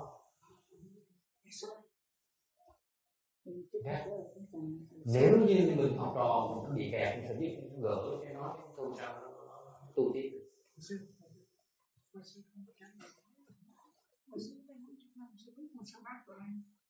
Đó, sao? Kính bạch thầy, con nói ni sư là không có thể trả lời đáp ra được. Từ ni sư ở đây mấy chục năm rồi, không có Việt Nam để người Việt Nam trả lời. Ok, cô trả lời đi. Đúng. Cái đó là để cho sư cô. Đúng, sư cô nói đúng. Đúng rồi. Chứ ni sư nói là thôi. Sư góc độ. She said she's here in the U.S. and she doesn't know anything about Vietnamese monks and nuns, so she should not answer. That's it. I agree with her. Sư cô nghĩ sao? Sư bà nghĩ sao? mới một ngày đầu tiên mới nói gì mà thấy ngoài trên trời gì đó thôi. Và Nam mô Bổn Sư Thích Ca Mâu Ni Phật. Kính bạch thầy, con xin được chia sẻ cái của con thôi. Thì con hơi dài dòng, con mất thời gian không? Thì con ngày xưa con có vào Hòa Thượng Thứ Tư, thì con cũng tập môn tri vọng của Hòa Thượng Thứ Tư, thì con cũng không phù hợp với con, nên con là từ bỏ con đi. Là cách đây gần 20 năm thì con có vào đó. Rồi con đi lâu rồi con không theo vào môn tri vọng của Hòa Thượng Thứ Tư. Mà khi con đắc pháp là Hòa Thượng đệ tử Hòa Thượng Thứ Tư cũng từ bỏ Hòa Thượng Thứ Tư, thì ngài xuống biết ngài ẩn tu ở dưới đánh giá mười mấy năm, ngài vào ẩn tu thì ngài theo pháp môn của tức là con cũng bộ kinh nhất, tức là 16 cái đêm một thiên quả mà ngài đắc quả, tức là qua cái 16 đêm một thiên quả. Hiện tại thì con được áp dụng cái pháp môn đó, tức là thiền theo hơi thở, tức là 16 đêm một thiên quả trong kinh Trung Bộ này. Tức là thở vào mình cứ nắm lấy hơi thở và làm cái chánh niệm của mình trên hơi thở thôi. Rồi trong đó có cái đề mục thiền quán là an tịnh thân hành, tôi biết tôi hít vô, an tịnh thân hành tôi biết tôi thở ra. An tịnh tức là làm cho cái thân mình an hoặc làm cho tâm mình an được thôi. Cái kinh là nổi tiếng nhất về thị thư đấy. Dạ, mình không cho có thị thư. Dạ. Sau đó thì có cái tác pháp gọi là cái 51 cái món tâm sở này thôi. Thì trong đó có cái môn là tác ý, tác ý liên tục về cái hơi thở và cái đề mục đó. Thì mình làm cho cái thân mình an thì mình không có bệnh. Thì mình làm cho cái tâm mình an thì cái phiền não nó thành phần từ từ nó lắng xuống. Thì con thấy là con cái pháp môn này thì con theo Hòa Thượng Thông Lạc. Hòa Thượng Thông Lạc Thông lạc Hòa thượng không có nổi tiếng. Thì con thấy là tự nhiên con khi nó ác pháp nó tấn công con á, hoặc là những cái dục á, nó không có ít sinh khởi. Thì con đây là cơ hội thì con cũng không phải là có những ở Việt Nam có rất nhiều vị ẩn tu như là ở trong núi mà không có danh tiếng, không ai biết đến hết. Thì khi nào mình có duyên thì mình gặp những vị đó thì con thấy trên bản thân con á, thì con cũng được gặp những cái việc. Và xin chia sẻ với con đúng sai. She said that she used to follow that famous monk, Thai monk, Vietnamese monk I knew about, and then she studied with him for a while, and she left him 20 years ago. Even she said a lot of his disciples left him as well, and she followed another monk who also an ex-disciple of the same Vietnamese Thai master, and then he's very obscure. He's not very well known, but he teaches his meditation based on the Agama, the most famous Agama Sutra about meditation. All the Hinayana meditation techniques are based on this sutra. Tất cả những cái phương pháp thiền về tiểu thừa, về nguyên thủy là dựa vào cái kinh gì chứ con? Trung Bộ. In the middle teachings, it called the Satipatthana Sutra, something like that. Okay. I used to memorize it. Hồi trước tôi nhớ cái kinh thuộc lòng luôn. You learn. It's about mindfulness of your breathing. Cái đó là cái ý niệm hơi thở của mình. Okay. So when you breathe out a short breath, you know a short breath. Breathe out a long breath, you know a long breath. So it's mindfulness of your breathing. Đó là ý thức được cái hơi thở của mình mỏng dài. Okay, so that is the meditation sutra in the Hinayana teaching. Okay, and then she followed the 51 objects teaching to reduce her afflictions, and therefore she has some kung fu. By the way, she's one of the rare nuns that has some kung fu. Sư cô này một sư cô người Việt Nam đầu tiên gặp có công phu. Sư cô cao. Okay. Sư cô mừng sư cô cái thành công trong cái việc tu hành của cô.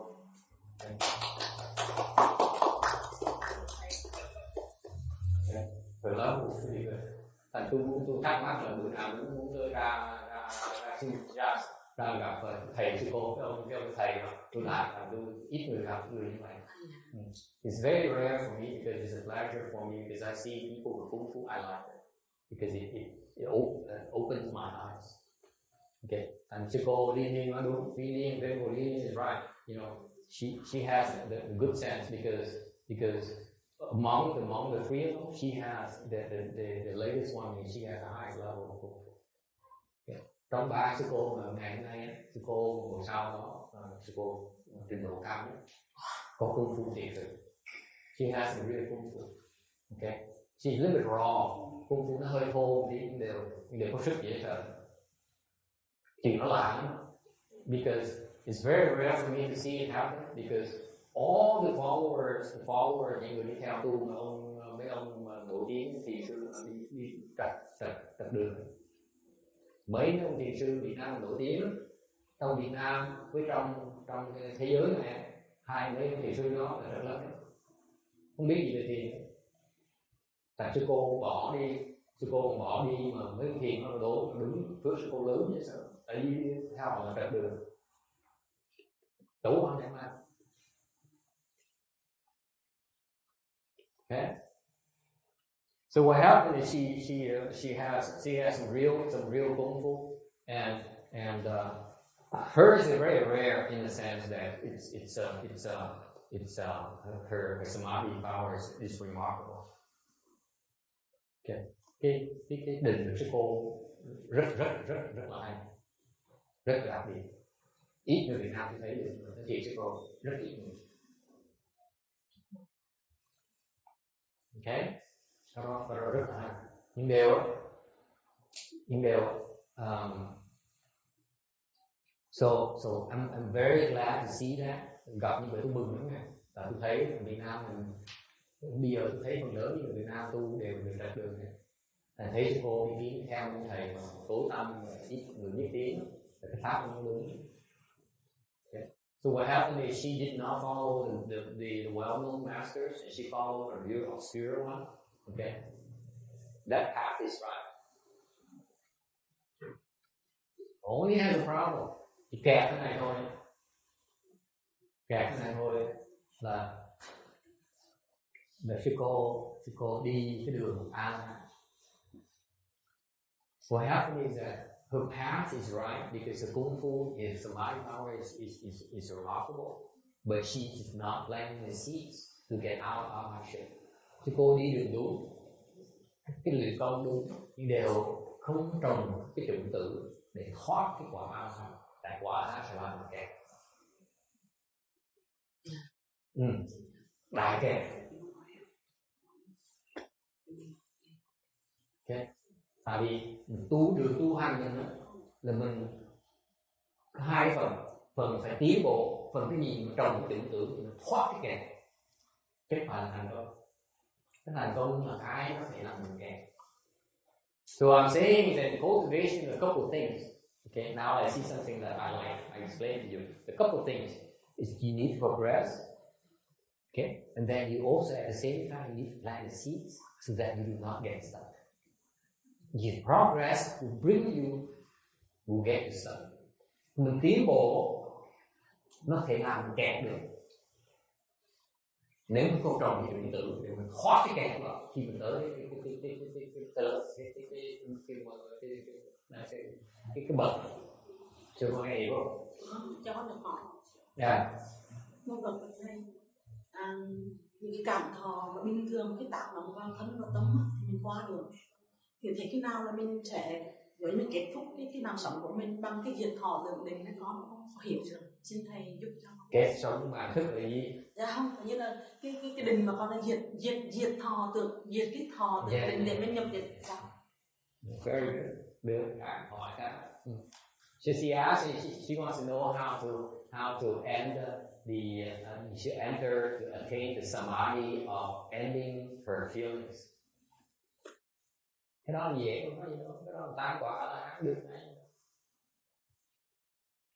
I said, it's very easy. All you have to do is get to the first stage arhatship. You know what it is, right away. Gọi là tiện diệt thọ đó.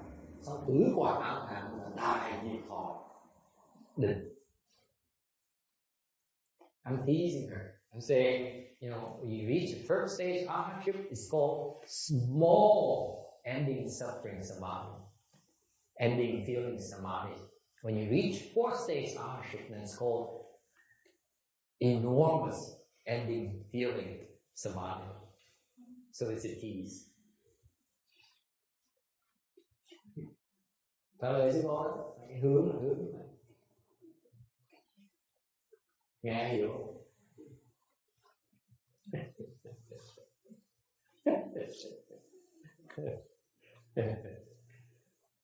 Cái diệt thọ đó vẫn còn kẹt.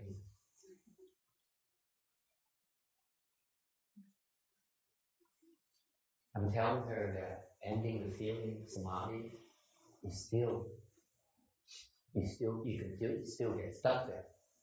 You need to plant the seeds to unstuck yourself when you get there. Mình biết nó kẹt rồi, mình lo trồng cái chủng tử để khi mình tới đó, mình không bị kẹt. Cô hiểu không? Quý vị tôi tránh rồi, quý vị chỉ lo tới, quý vị không bị kẹt. And telling them that their approach is that they so intend to getting there as a goal, so therefore they fail to plant the seeds to unstuck themselves when they get there.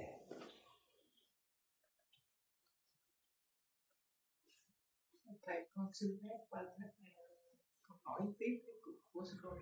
Tức là thầy nói là mình trồng cái chủng tử để đến đó không bị kẹt. Cái mặt này chủng tử nào để đến đó mình không bị kẹt?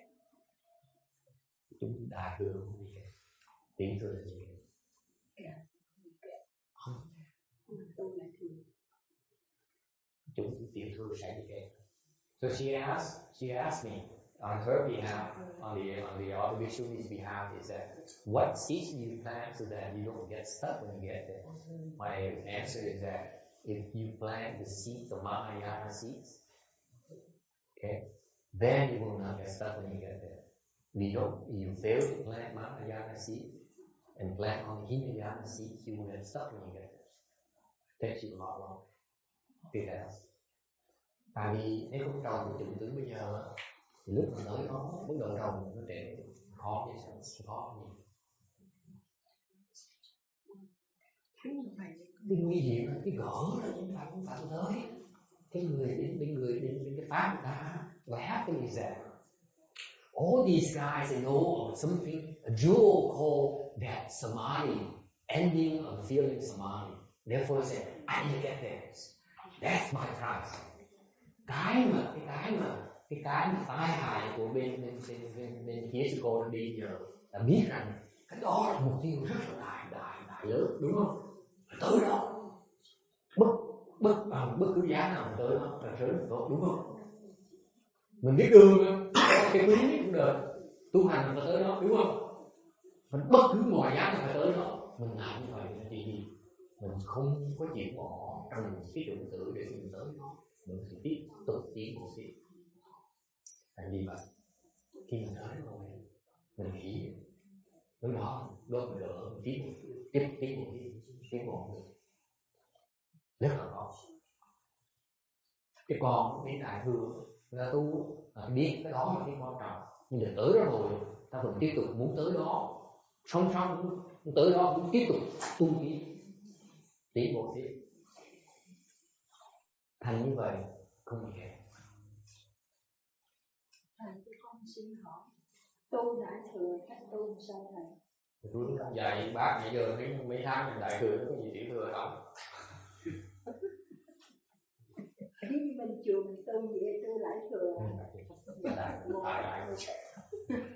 So he says, so what is this Mahayana thing? Can you teach me about it? That's all we practice. Sư cô ai cũng nói chuyện với sư cô. Kính bạch thầy. Yeah. Như thầy nói là khi mà mình bị kẹt á, vậy là con nghĩ bữa nay hôm nay con nghĩ là trên cái vậy là cái vị mà tu mà đạt tới cái quả A La Hán mà tới đó cảm thấy thỏa mãn là đứng dừng là bị kẹt. Dạ. Và họ quên là trong cái pháp của họ nói cái quả A La Hán tứ quả nó lớn nhất, không có gì hơn hết. Bên đại thừa nó có cái còn lớn hơn nữa. Và lo trồng được tiếp tục đi tiếp. Còn bên tiểu thừa họ chỉ ngừng đó thôi. Cao lắm là Đức Chi Phật thôi. Cái còn nghe hơn được. Bên đại thừa nó cao hơn nhiều. Bởi vì vậy họ có cái sự tham vọng ở trong, họ muốn tới đó để không quan trọng hơn nữa, họ quan trọng hơn nữa. Bên đại thừa nghĩ là tới đó mà không muốn kẹt, không được kẹt. Cái quan trọng đại thừa nhất của đại thừa là không được kẹt, cái phải tới đó. The most important thing about Mahayana text is not to get there. It's not to be stuck when you get there.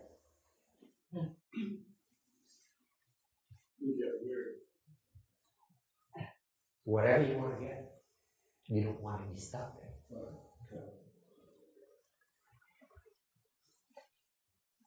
Okay?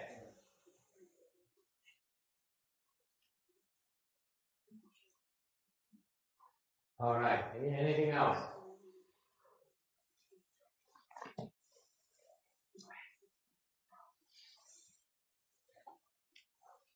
Yeah. Talking about making offering. Yes. So if we make offering to the Buddha image, is that considered making offering to the Buddha? Yes. Cúng cho những cái hình tượng của Phật Bồ Tát, mà có phải cúng cho kiểu như Phật Bồ Tát không? Không khác. It's no different from than making an offering to them in person. Không khác. Giống như Phật còn sống mình tới đúng cúng sự Phật là không khác.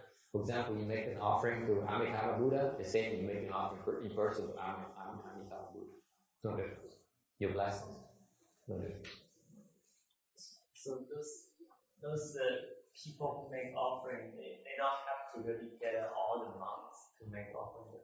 like offering to the images as well? Or there's a different type of offering? Well, not all the monks have the images already.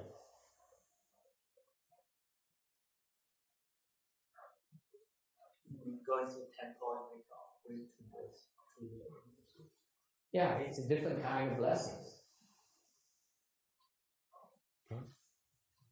You're right. You plan blessings by cultivating and making offering to images, but actually when you make an offering to these sages, also the multiplier is pretty big.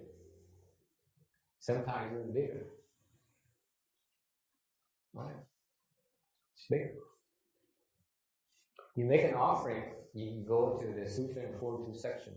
You make an offering to a monk or a nun who is not cultivating,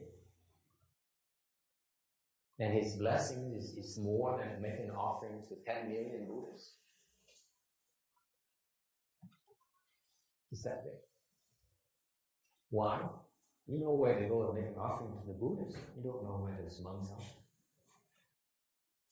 And they need it more than the Buddhas.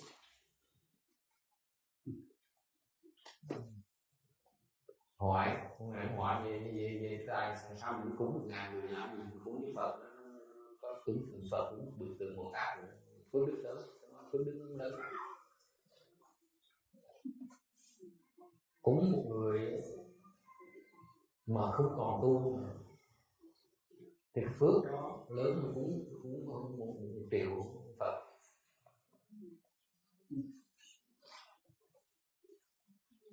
Nếu gì? Yes. I can just get back to the sutra first. Yes, go ahead. Is there a way to help people who have already gone into the hills and help them get out? Yeah, sure. Just pray for them. Thank you, mercy. You accrue blessings on their behalf. Then when they have enough blessing, they will find escape.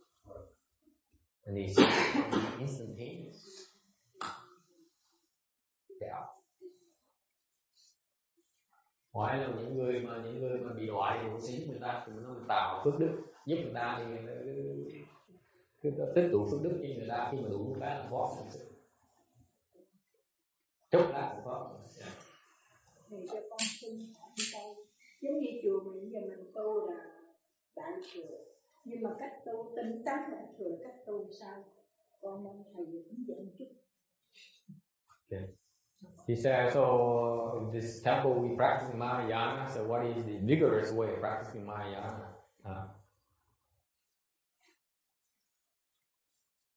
Muốn tu thì phải cầu pháp, phải chỉ cho tu.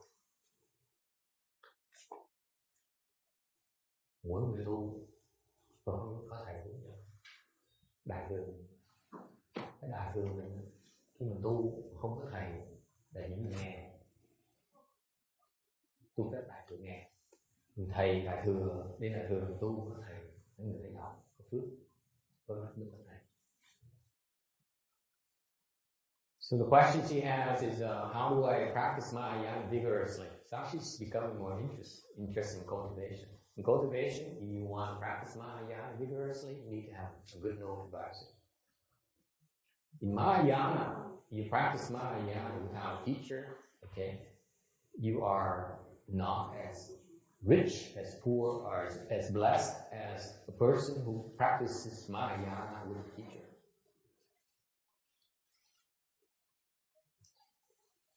Okay? Because why? Tại sao vậy?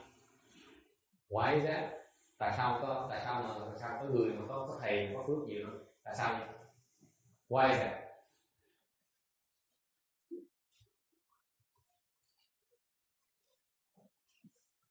You waste less time. Người thầy có biết đường, người ta dẫn đường mình đi, mình không tốn thì bớt thì I can tell you that from personal experience that I was going from places to places, and you go like this. You don't know where you go. You keep on trying until you hit the right thing, and then you adjust.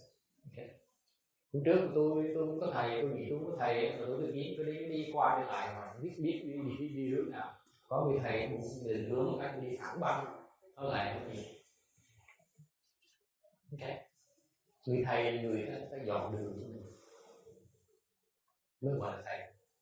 The teacher, the person who paves the way for it.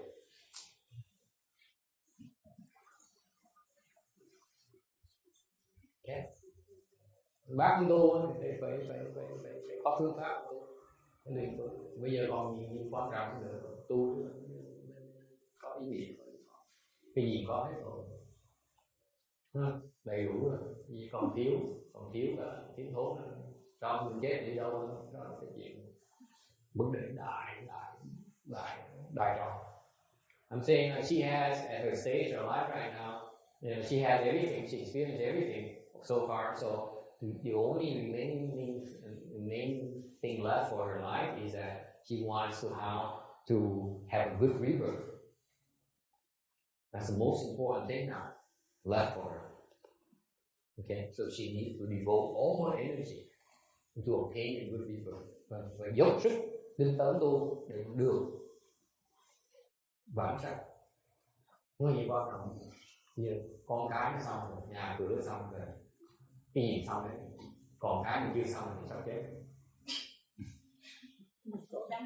Phải cố gắng tu, sao chết rồi mình làm sao mình sau này đừng đi làm, đừng đi làm. So what happened is bên đại thừa mình sẽ có là mình có cái pháp để mình tình độ của pháp đạt sanh. Có nghĩa là họ tới một cái họ sang trên tình độ một cái là một đời là họ thành Phật nên không có chuyện luân hồi. Sơ quả phải sanh xuống quả người đến 7 lần để thành A-la-hán. Ok, còn sống A-la-hán thôi sẽ bị kẹt A-la-hán từ quả là phải có người giúp đỡ, có thầy gỡ A-la-hán thoát được. What happened is, I said, unlike him in the A-la-hán where even if you reach first stage Arahantship, you still have to come back here to this human realm 7 more lifetimes before you reach fourth stage Arahantship.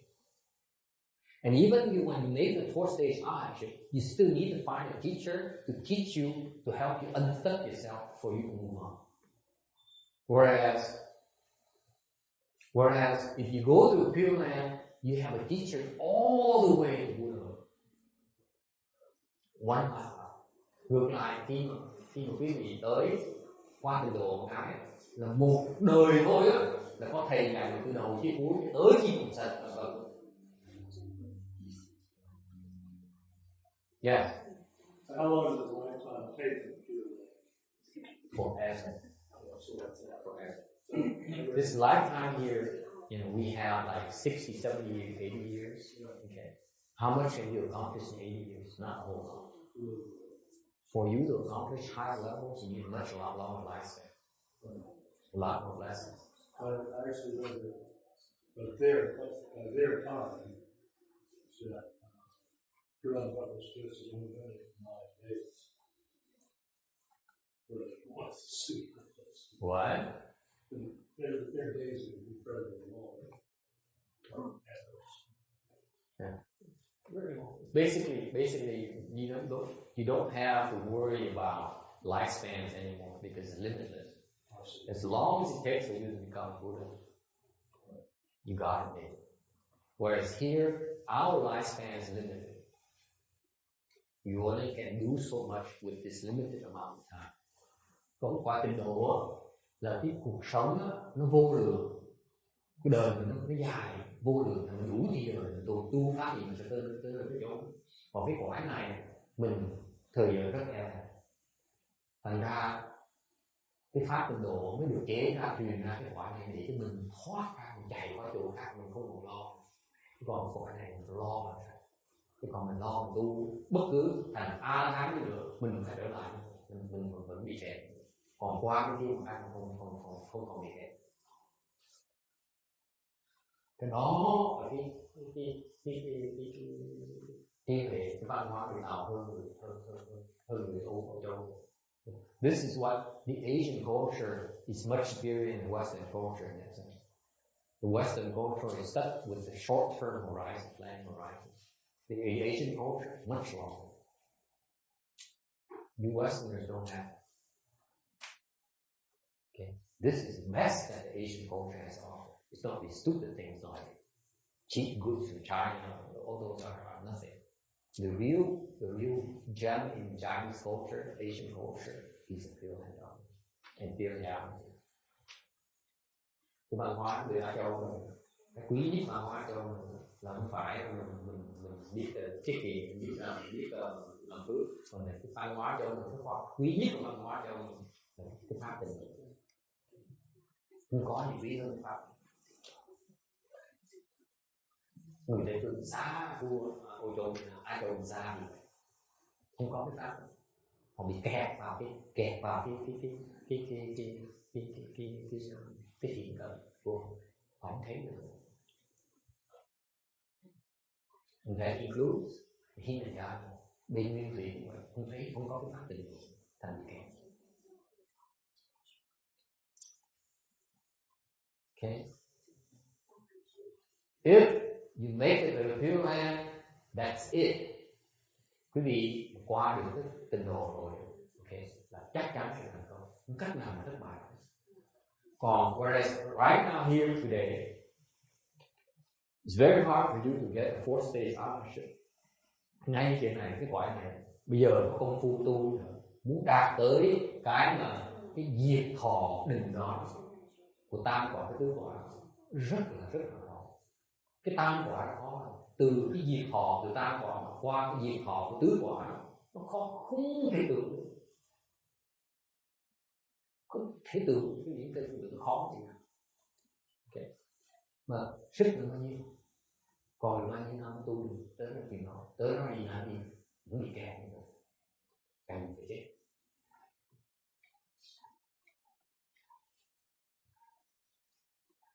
Okay. So anyway, any other questions?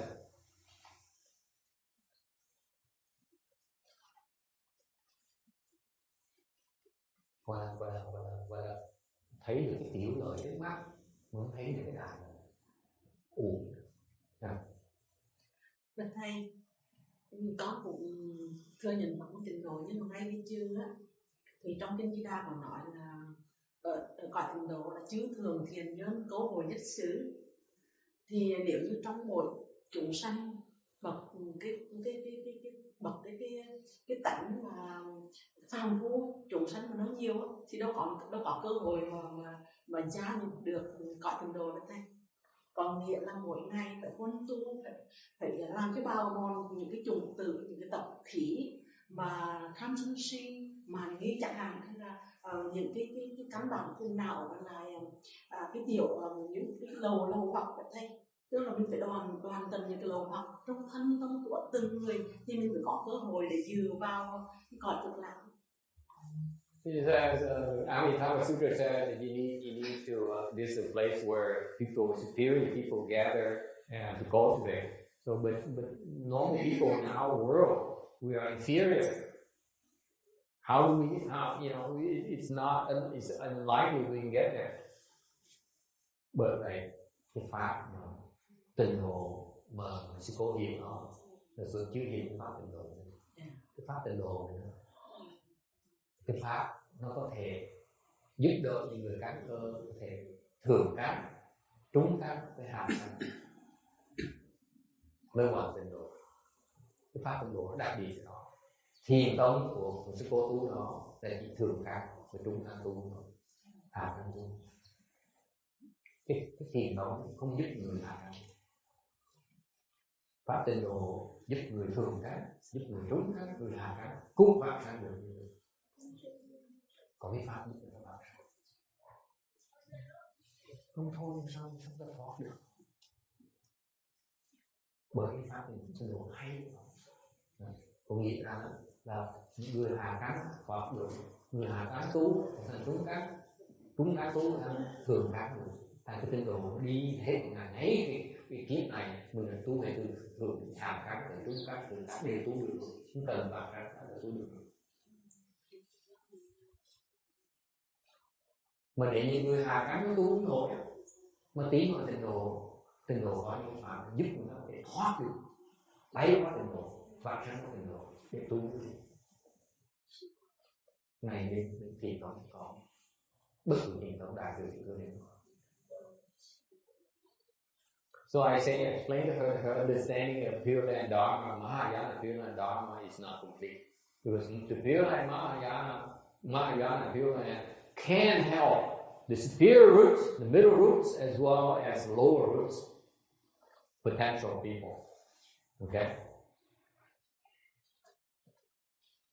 Because if you go to a Chan school, you can only the Chan school can only help the middle roots or the higher roots people, the spirit roots people. They cannot help the lower roots.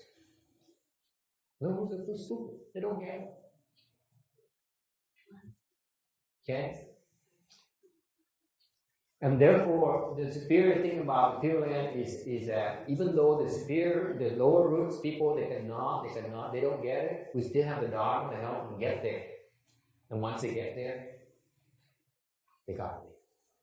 They can take as long as they need to get to progress. The problem with the here we have here is that our lifespan is limited. Okay? You can do so much with the rest of your life. That's why the lower roots, when you go through the Chanda door, it takes you a lot longer to progress up the ladder. You don't have enough time. Người tìm cắn đấy, nó tu đấy, ta cục màng sống, cục quá đi, không cách nào ta tìm vô kịp để mà thoát được thế. Làm sao mà sư cô có cái phương pháp sư cô thì dạy được người ta thiền không? Để tu quản cái thở, cứ quản đâu nó, làm sao đi? Tại vì bị họ quản cái thở, bị dạy quản cái thở thì họ từ hàng tháng chừng nào cũng bị quản mấy chục năm mình tới được trúng các, mấy chục năm mình phải tới được trúng các, đó là mới quản cái thở thôi, thành khổ vậy sao? Mình giật cái đường vào thể kẹt. I'm pointing out to her that let's say the Pure Land Dharma, let's say you teach them the lower group people meditation. Okay, it's going to take them a long time, 10 years, 20 years before they can accumulate enough blessings to make it to the middle level.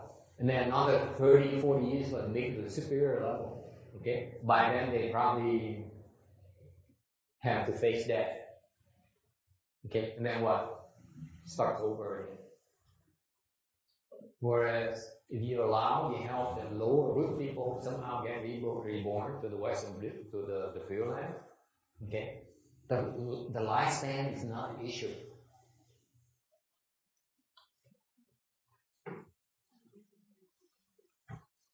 Okay? Yeah, thấy sự cổ thận ha.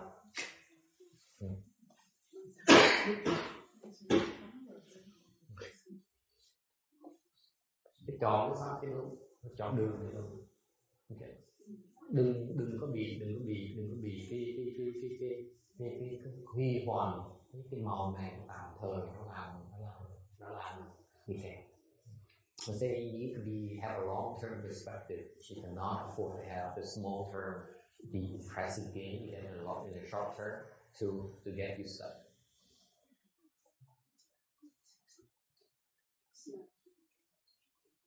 Okay. Let me put it this way.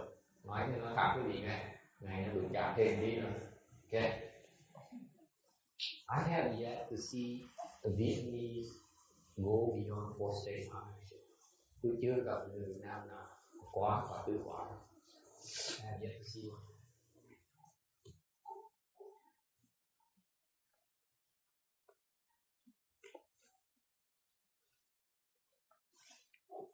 Pháp người Việt Nam là thua xa. So the Vietnamese Dharma, cultivation Dharma, is not that good. It's not as good as the Americans. Thua thì Mỹ, đại thừa mới qua mấy chục năm thôi, 10 năm thua xa. Thua người Tàu không thể xa, tại sao không được?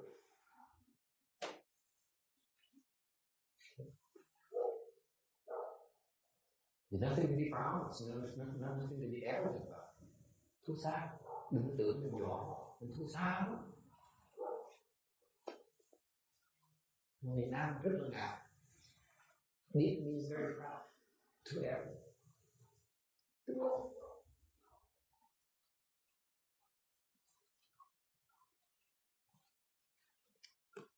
Tai hại dễ sợ chứ cô. Mình ngạo có nghĩa là mình nghĩ mình biết đường, mình chắc chắn tới được nó cứng nhau. Đúng rồi.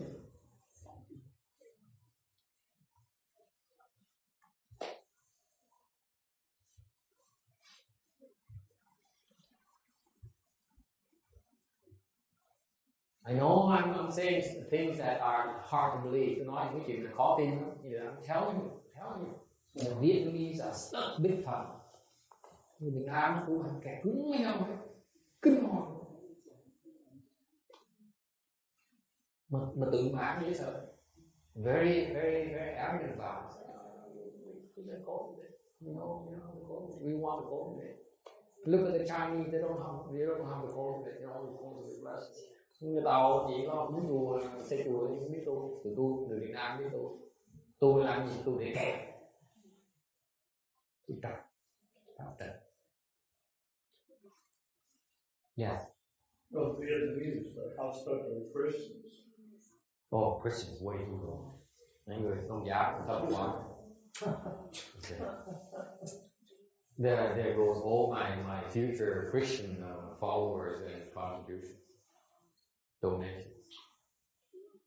Nói công giáo quá thấp. Tôi nói như vậy chắc chắn trong tương lai cũng không có người công giáo cũng cho tôi.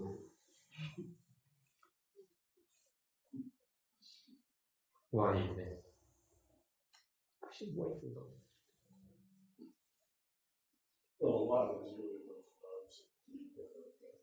No, this is not nonsense. They're doing something, a lot of things are right. Well, just that the Dharma, the training Dharma is not sufficient.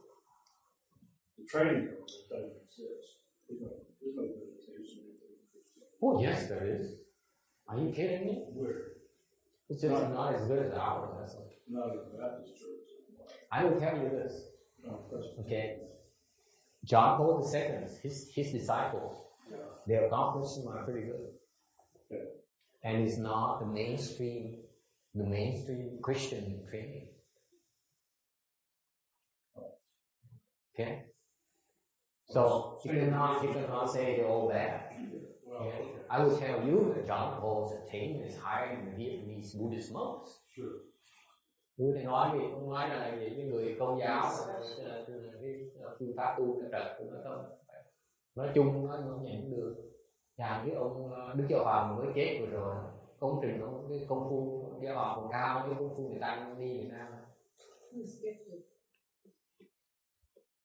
His level is very high.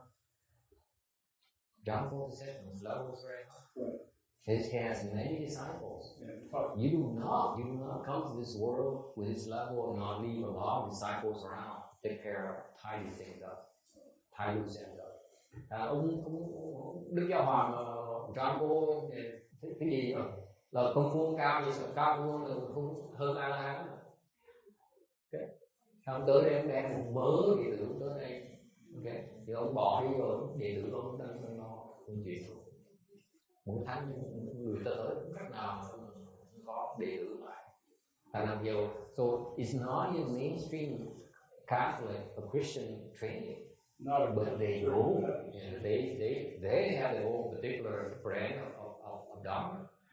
I never heard of meditation in Presbyterian Baptist Church. Well, they do. My temple, where in around Catholic Long Beach, they have a Thursday meditation thing at some kind of temple, some kind of Christian church or something. The Chinese Christian church?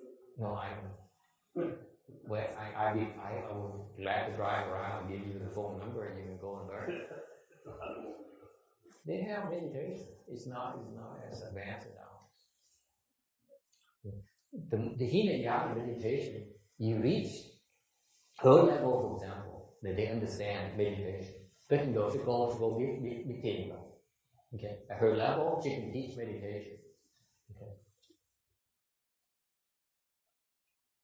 But the way that they're taught meditation is taught by the Christians is a joke. It is meditation, but it's for very, very long time. Just like fitness, and it teaches about smiling and breathing. It's nonsense. It's stupid, dumb. Hẳn như cái tuồng tôn giáo dạy họ dạy thích luyện thiền họ thì cũng được trình độ thấp. Hẳn như cái trình độ ông gì cái ông thầy ông dạy họ mỉm cười với cái thở mỉm cười đó khác bệnh.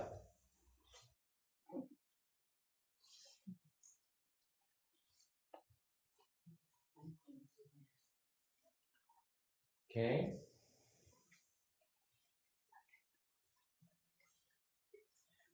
Anything else? Yeah. Dạ hỏi bậy đi. Hỏi bậy. Hỏi bậy đi. Thầy đó, thầy thằng trường đó. See? Tôi cái tình ngộ. Cái tình ngộ của thầy thằng trường. Đừng có hỏi người khác chứ. Hỏi gì? Thầy ơi, con có một câu này, thầy trả lời câu đầu trước thì thầy giải quyết. Con nghĩ rằng các vị mà tới cái quả vị thứ ba thưa thầy, sau khi họ không biết được nữa mà bỏ cái thân này, rồi có thể được giải thoát không, hay là thể trở lại làm người tu lại từ đầu? Cái chuyện mà mấy ông tu thành đời đại khái như vậy, những người trả lời answer the question about particular God.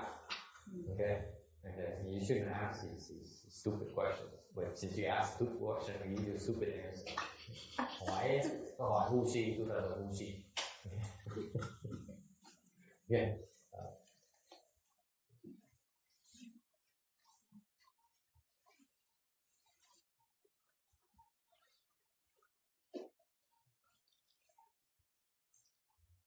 Ông đó tu phải rằng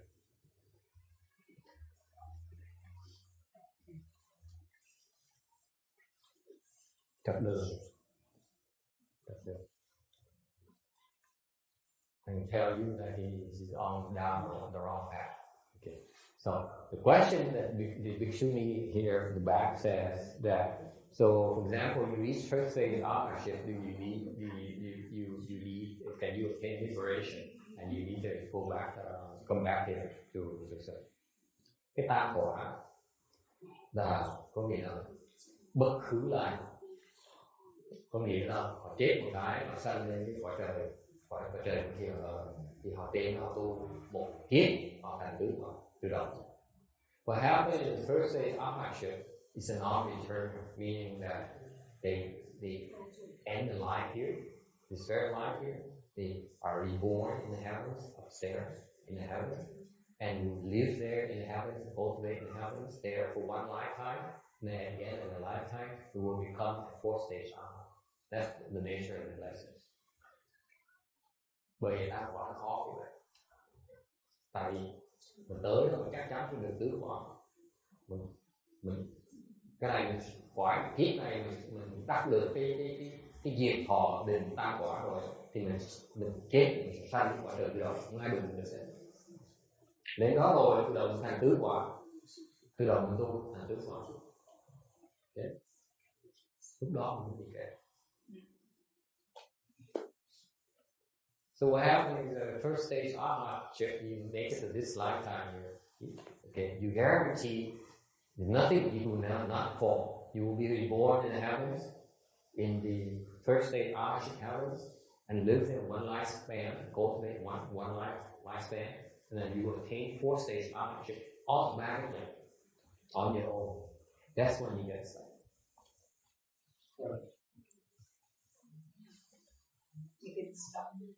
Unless there's somebody that doesn't know. Unless you find a teacher. Thì mình xin kèm trừ khi gặp người thầy giúp không thì kèm.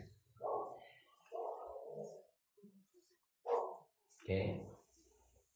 So what's this exception here? Làm sao mình không được gặp người thầy nhỉ? Tại cái người nước ngoài người thầy mới gỡ được, không có thầy gỡ.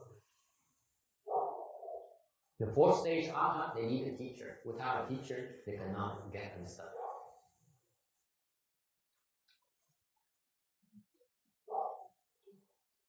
Okay. Yes. How could anyone be so unfortunate to do all that work and actually get that far? They get stuck there. It just doesn't make any sense. Well, it takes them a lot longer. We eventually get around. Eventually, we'll come and help them out. Right. But it takes a long, long time. Is what happened is that the help cannot get there until they want it. Right, it might be so. It's not forced down their throat. Right. This is why the Hinayana, this is my biggest criticism of the Hinayana Dharma is that they're not preparing the people for that eventuality, where they eventually need further help. Okay. Thành hôm nay hỏi tôi cái câu hỏi hay hỏi là tới đó mình bị kẹt làm sao bây giờ? Tôi nói là bởi vì các tôi chỉ trích đến tiểu thừa nguyên thủy cho nó là vì họ cái pháp mà hay lắm, pháp rất là hay, nhưng điều cái khổ là họ nếu thầy bên nguyên thủy không có sửa soạn cho đệ tử cho họ, đến khi họ đạt tới cái trình độ người thầy mà của họ như thầy rồi thì không có đủ cái phước báo để mà được có thể khác cái giúp.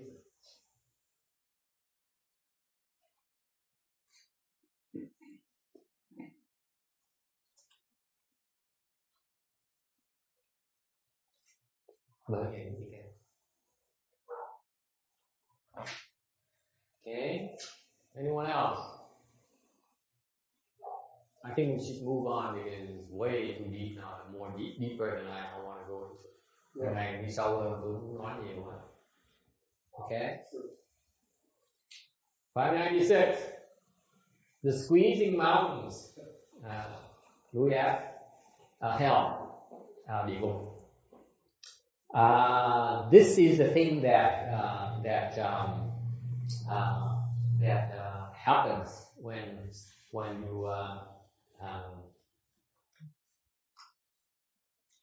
you escape from a hell and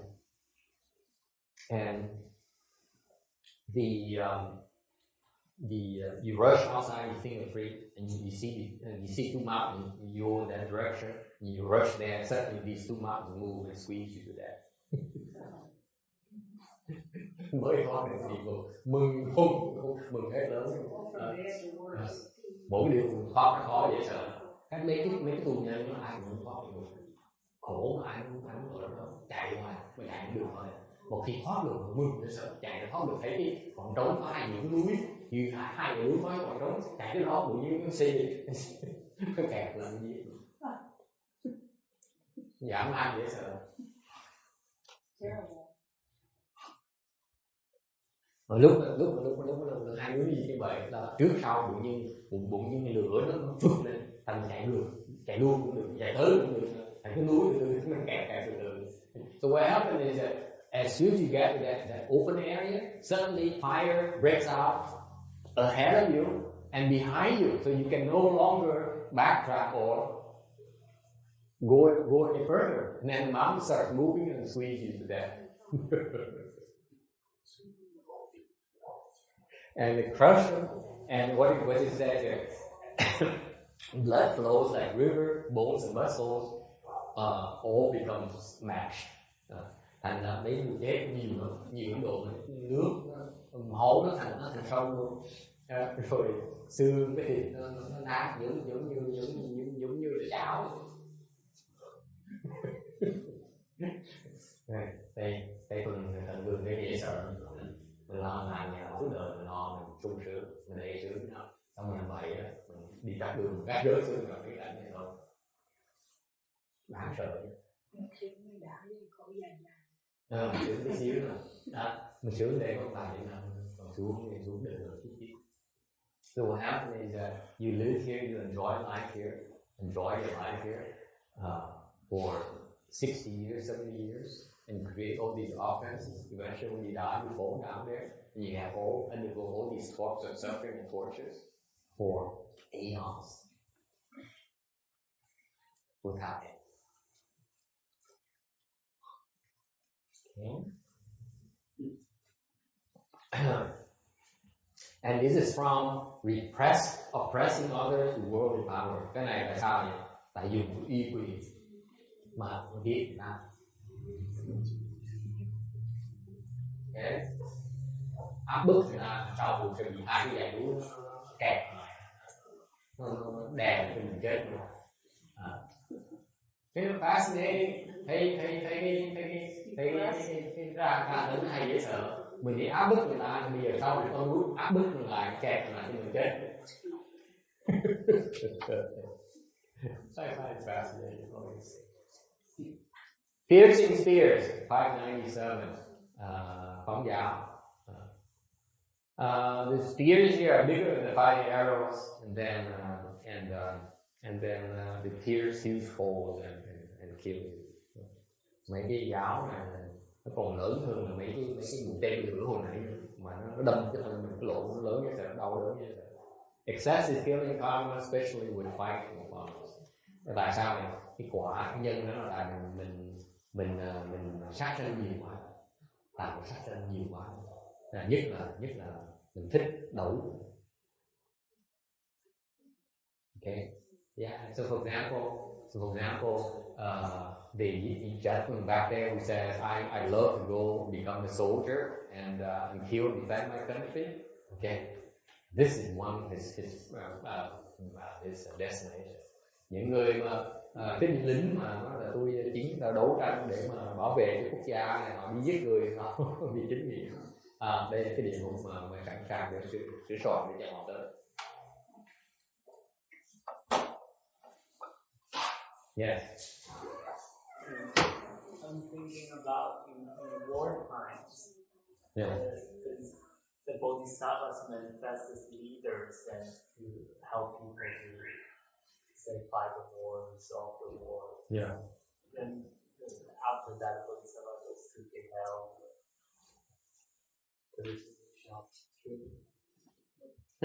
If they cause those seeds, they will have to go to the hell someday. Probably they won't go to the hell. They create the seeds to fall by doing that. For them to fall, the seeds need to mature before they can fall.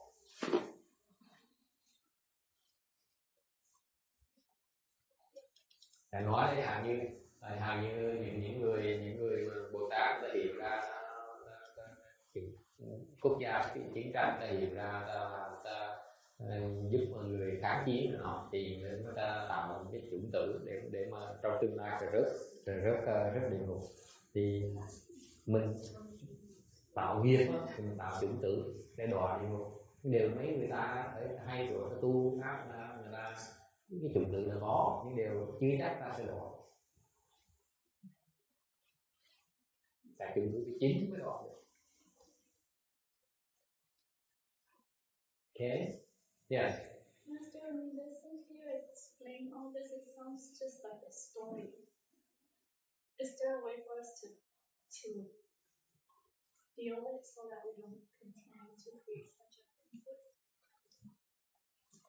Cô nói là nghe giống như kể chuyện thôi chứ không thấy có gì thật sự ở trong, có gì mà có cảm tưởng.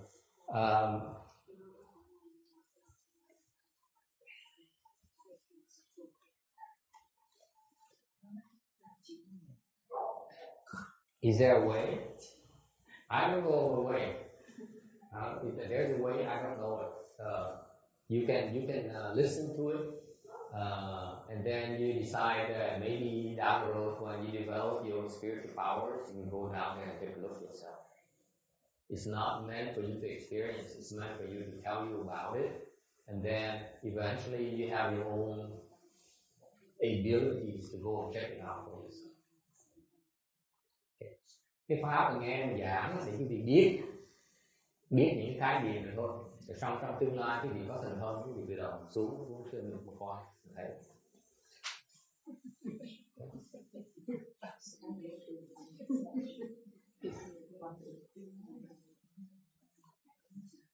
Okay. Anyone else?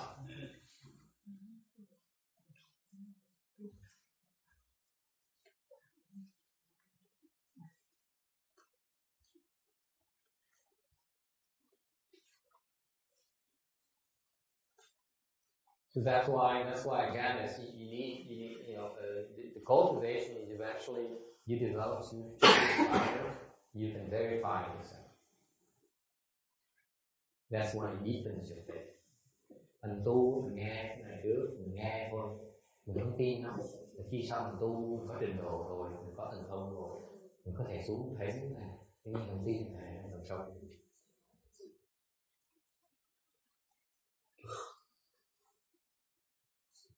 All right. Anyone else? 598. Iron cars, hell, địa ngục xe sắt. They're crushed to death by some iron cars that go back and forth. cái này có cái xe bằng sắt, nó đi qua, nó đi tới cái thân mình, cho mình chết từ một cái đi. So the first time goes over you, probably you lose all the thing you just ate.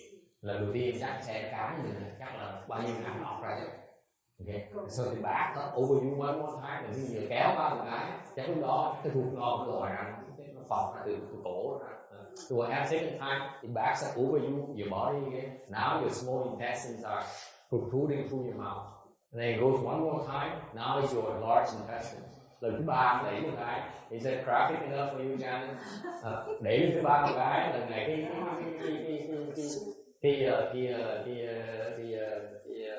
dạ nó lòi ra, cái miệng nó thọt ra.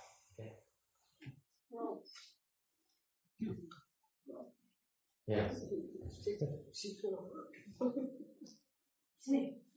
It's a terrible thing because you don't die in you.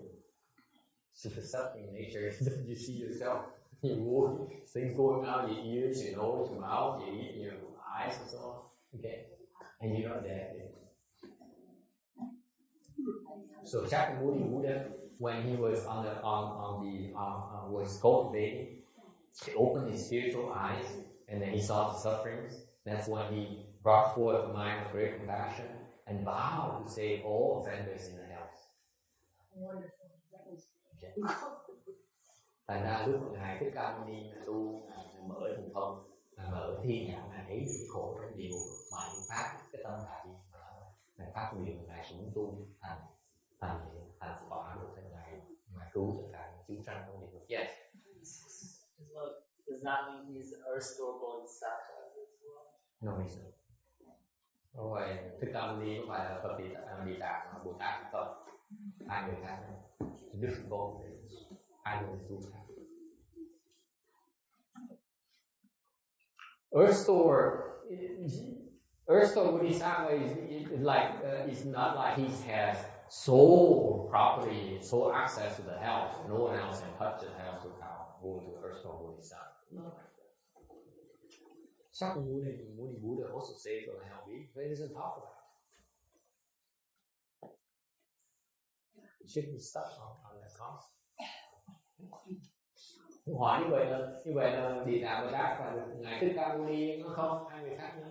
Tại vì Thích Ca Mâu Ni đừng có nghĩ rằng ngài Địa Tạng Bồ Tát là gọi là u minh giới giáo chủ, có nghĩa là ông là chuyên môn làm giáo chủ cứu cái người địa ngục, có nghĩa là mấy người Bồ Tát khác, Phật khác không có quyền cứu người ta, ai không có quyền cứu ấy.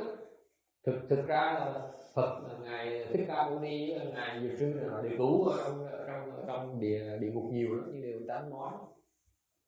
Only Earth Store Bodhisattva is the only one who claims that he's a master of health. Actually, there's plenty of bodhisattvas and Buddhas down there helping them. Thì ra là không phải một ngày Địa Tạng Bồ Tát ở dưới địa ngục toàn Phật với Bồ Tát thôi, nhiều không thể tưởng. Okay, does it help? Okay.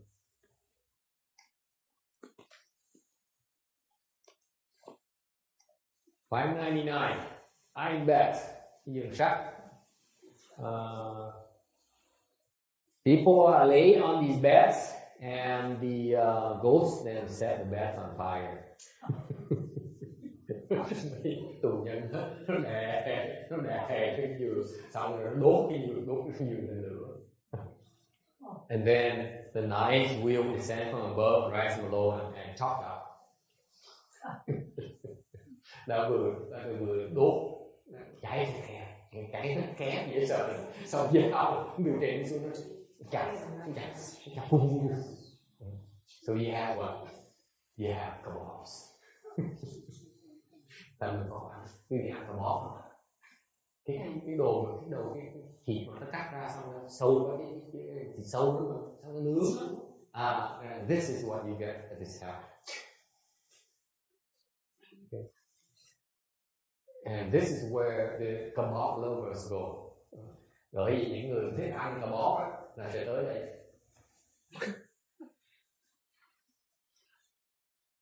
I'm kidding. Okay. This hell is for deviant have sexual habits. Mấy người tạo ra máy rất là nhiều. What is deviant sex? Hey young man, what's deviant sex? What is that? Tà dâm là gì? Tôi hỏi cậu nhỏ đó. Người nhỏ tuổi mà tôi chặt chơi. What's deviant sex? Deviant sex by definition, young man, and this is what Westerners have a hard time swallowing, is to have sex with outside of marriage. Cái tà dâm đối với người Tây phương hơi khó chịu, tức là đối với Tây phương tà dâm ở đây có nghĩa là hành dâm ngoài mà không phải vợ chồng với nhau. But what if we have a marriage intention? Still deviant sex. Still. Mặc dù sắp cưới nhau nữa vẫn là tà dâm. It's very clear. Okay. There's one exception I want to teach a young man. Có một cái đặc biệt tôi muốn dạy ngày hôm nay. Chừng nào mà thọ ngũ giới tôi cũng dạy. I haven't taught any of you that dharma yet. Có một cái pháp trong ngũ giới mà không phải tà dâm, mà ngoài trong ngũ giới người không phải vợ chồng mà làm được, mà tôi cũng chưa dạy nha. That costs money. A lot of money. Lý do chưa dạy thì cái này phải tiền. Anyway. So this is the Westerners. That's what they plant the seeds for. Những cái người trẻ cái xứ này mà họ chơi được cái trai gái với nhau ở đây, okay, họ sẽ tu cái niệm Phật này. So all the young people are the people in the Western world in particular, okay, with those habits. They are keeping these hells, these iron bed hells, very, very filled up. Okay, I think it's only so many hells we can talk about. Okay, we don't want to go too many, okay, because I this dinner nói về cả diễn tả địa ngục nhiều quá. Tối nay Amy ăn tối cũng được. So I want to make sure Amy can go home and face her honey and say, honey, I had enough of the hell today, but let's eat, let's have dinner. Vừa thôi không? Mình nghĩ hai đứa ngồi mình quê, mình tối ăn cơm được. Chứ mà nói nhiều quá là tối không có sức mà ăn cơm được. Okay, can we stop here today? Yes. Any questions? We have a lot of work for you today. Okay, today we need to do a transference for rebirth. Ngày hôm nay có cái pháp 4 khí. Cái pháp này pháp sư cô, pháp tịnh độ giúp người ta phạm sanh, người ta thu sức, giúp người ta làm hạ căn. Ok, tịnh độ có pháp pháp là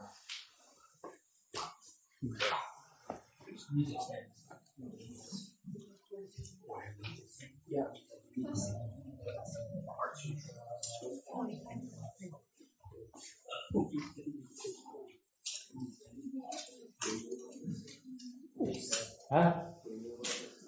Yeah, I should move it up, and I need to save this 5 minutes.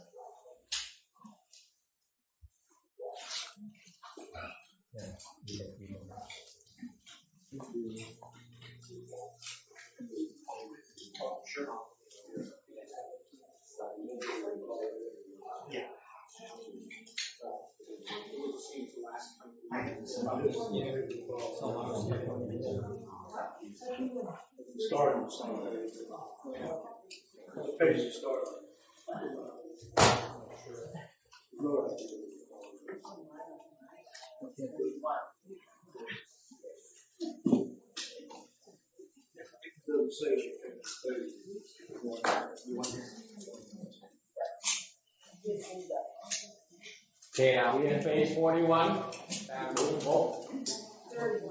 31? Okay, 31.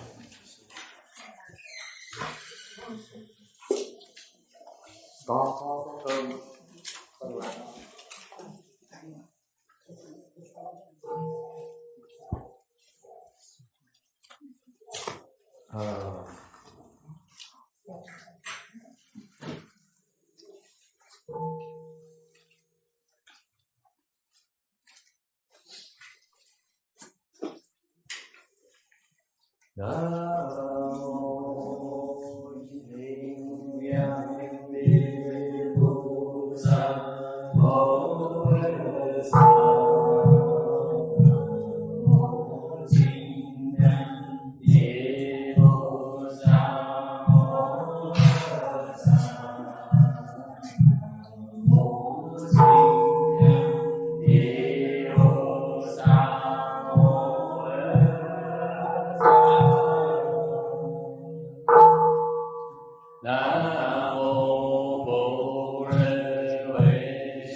Shah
Nam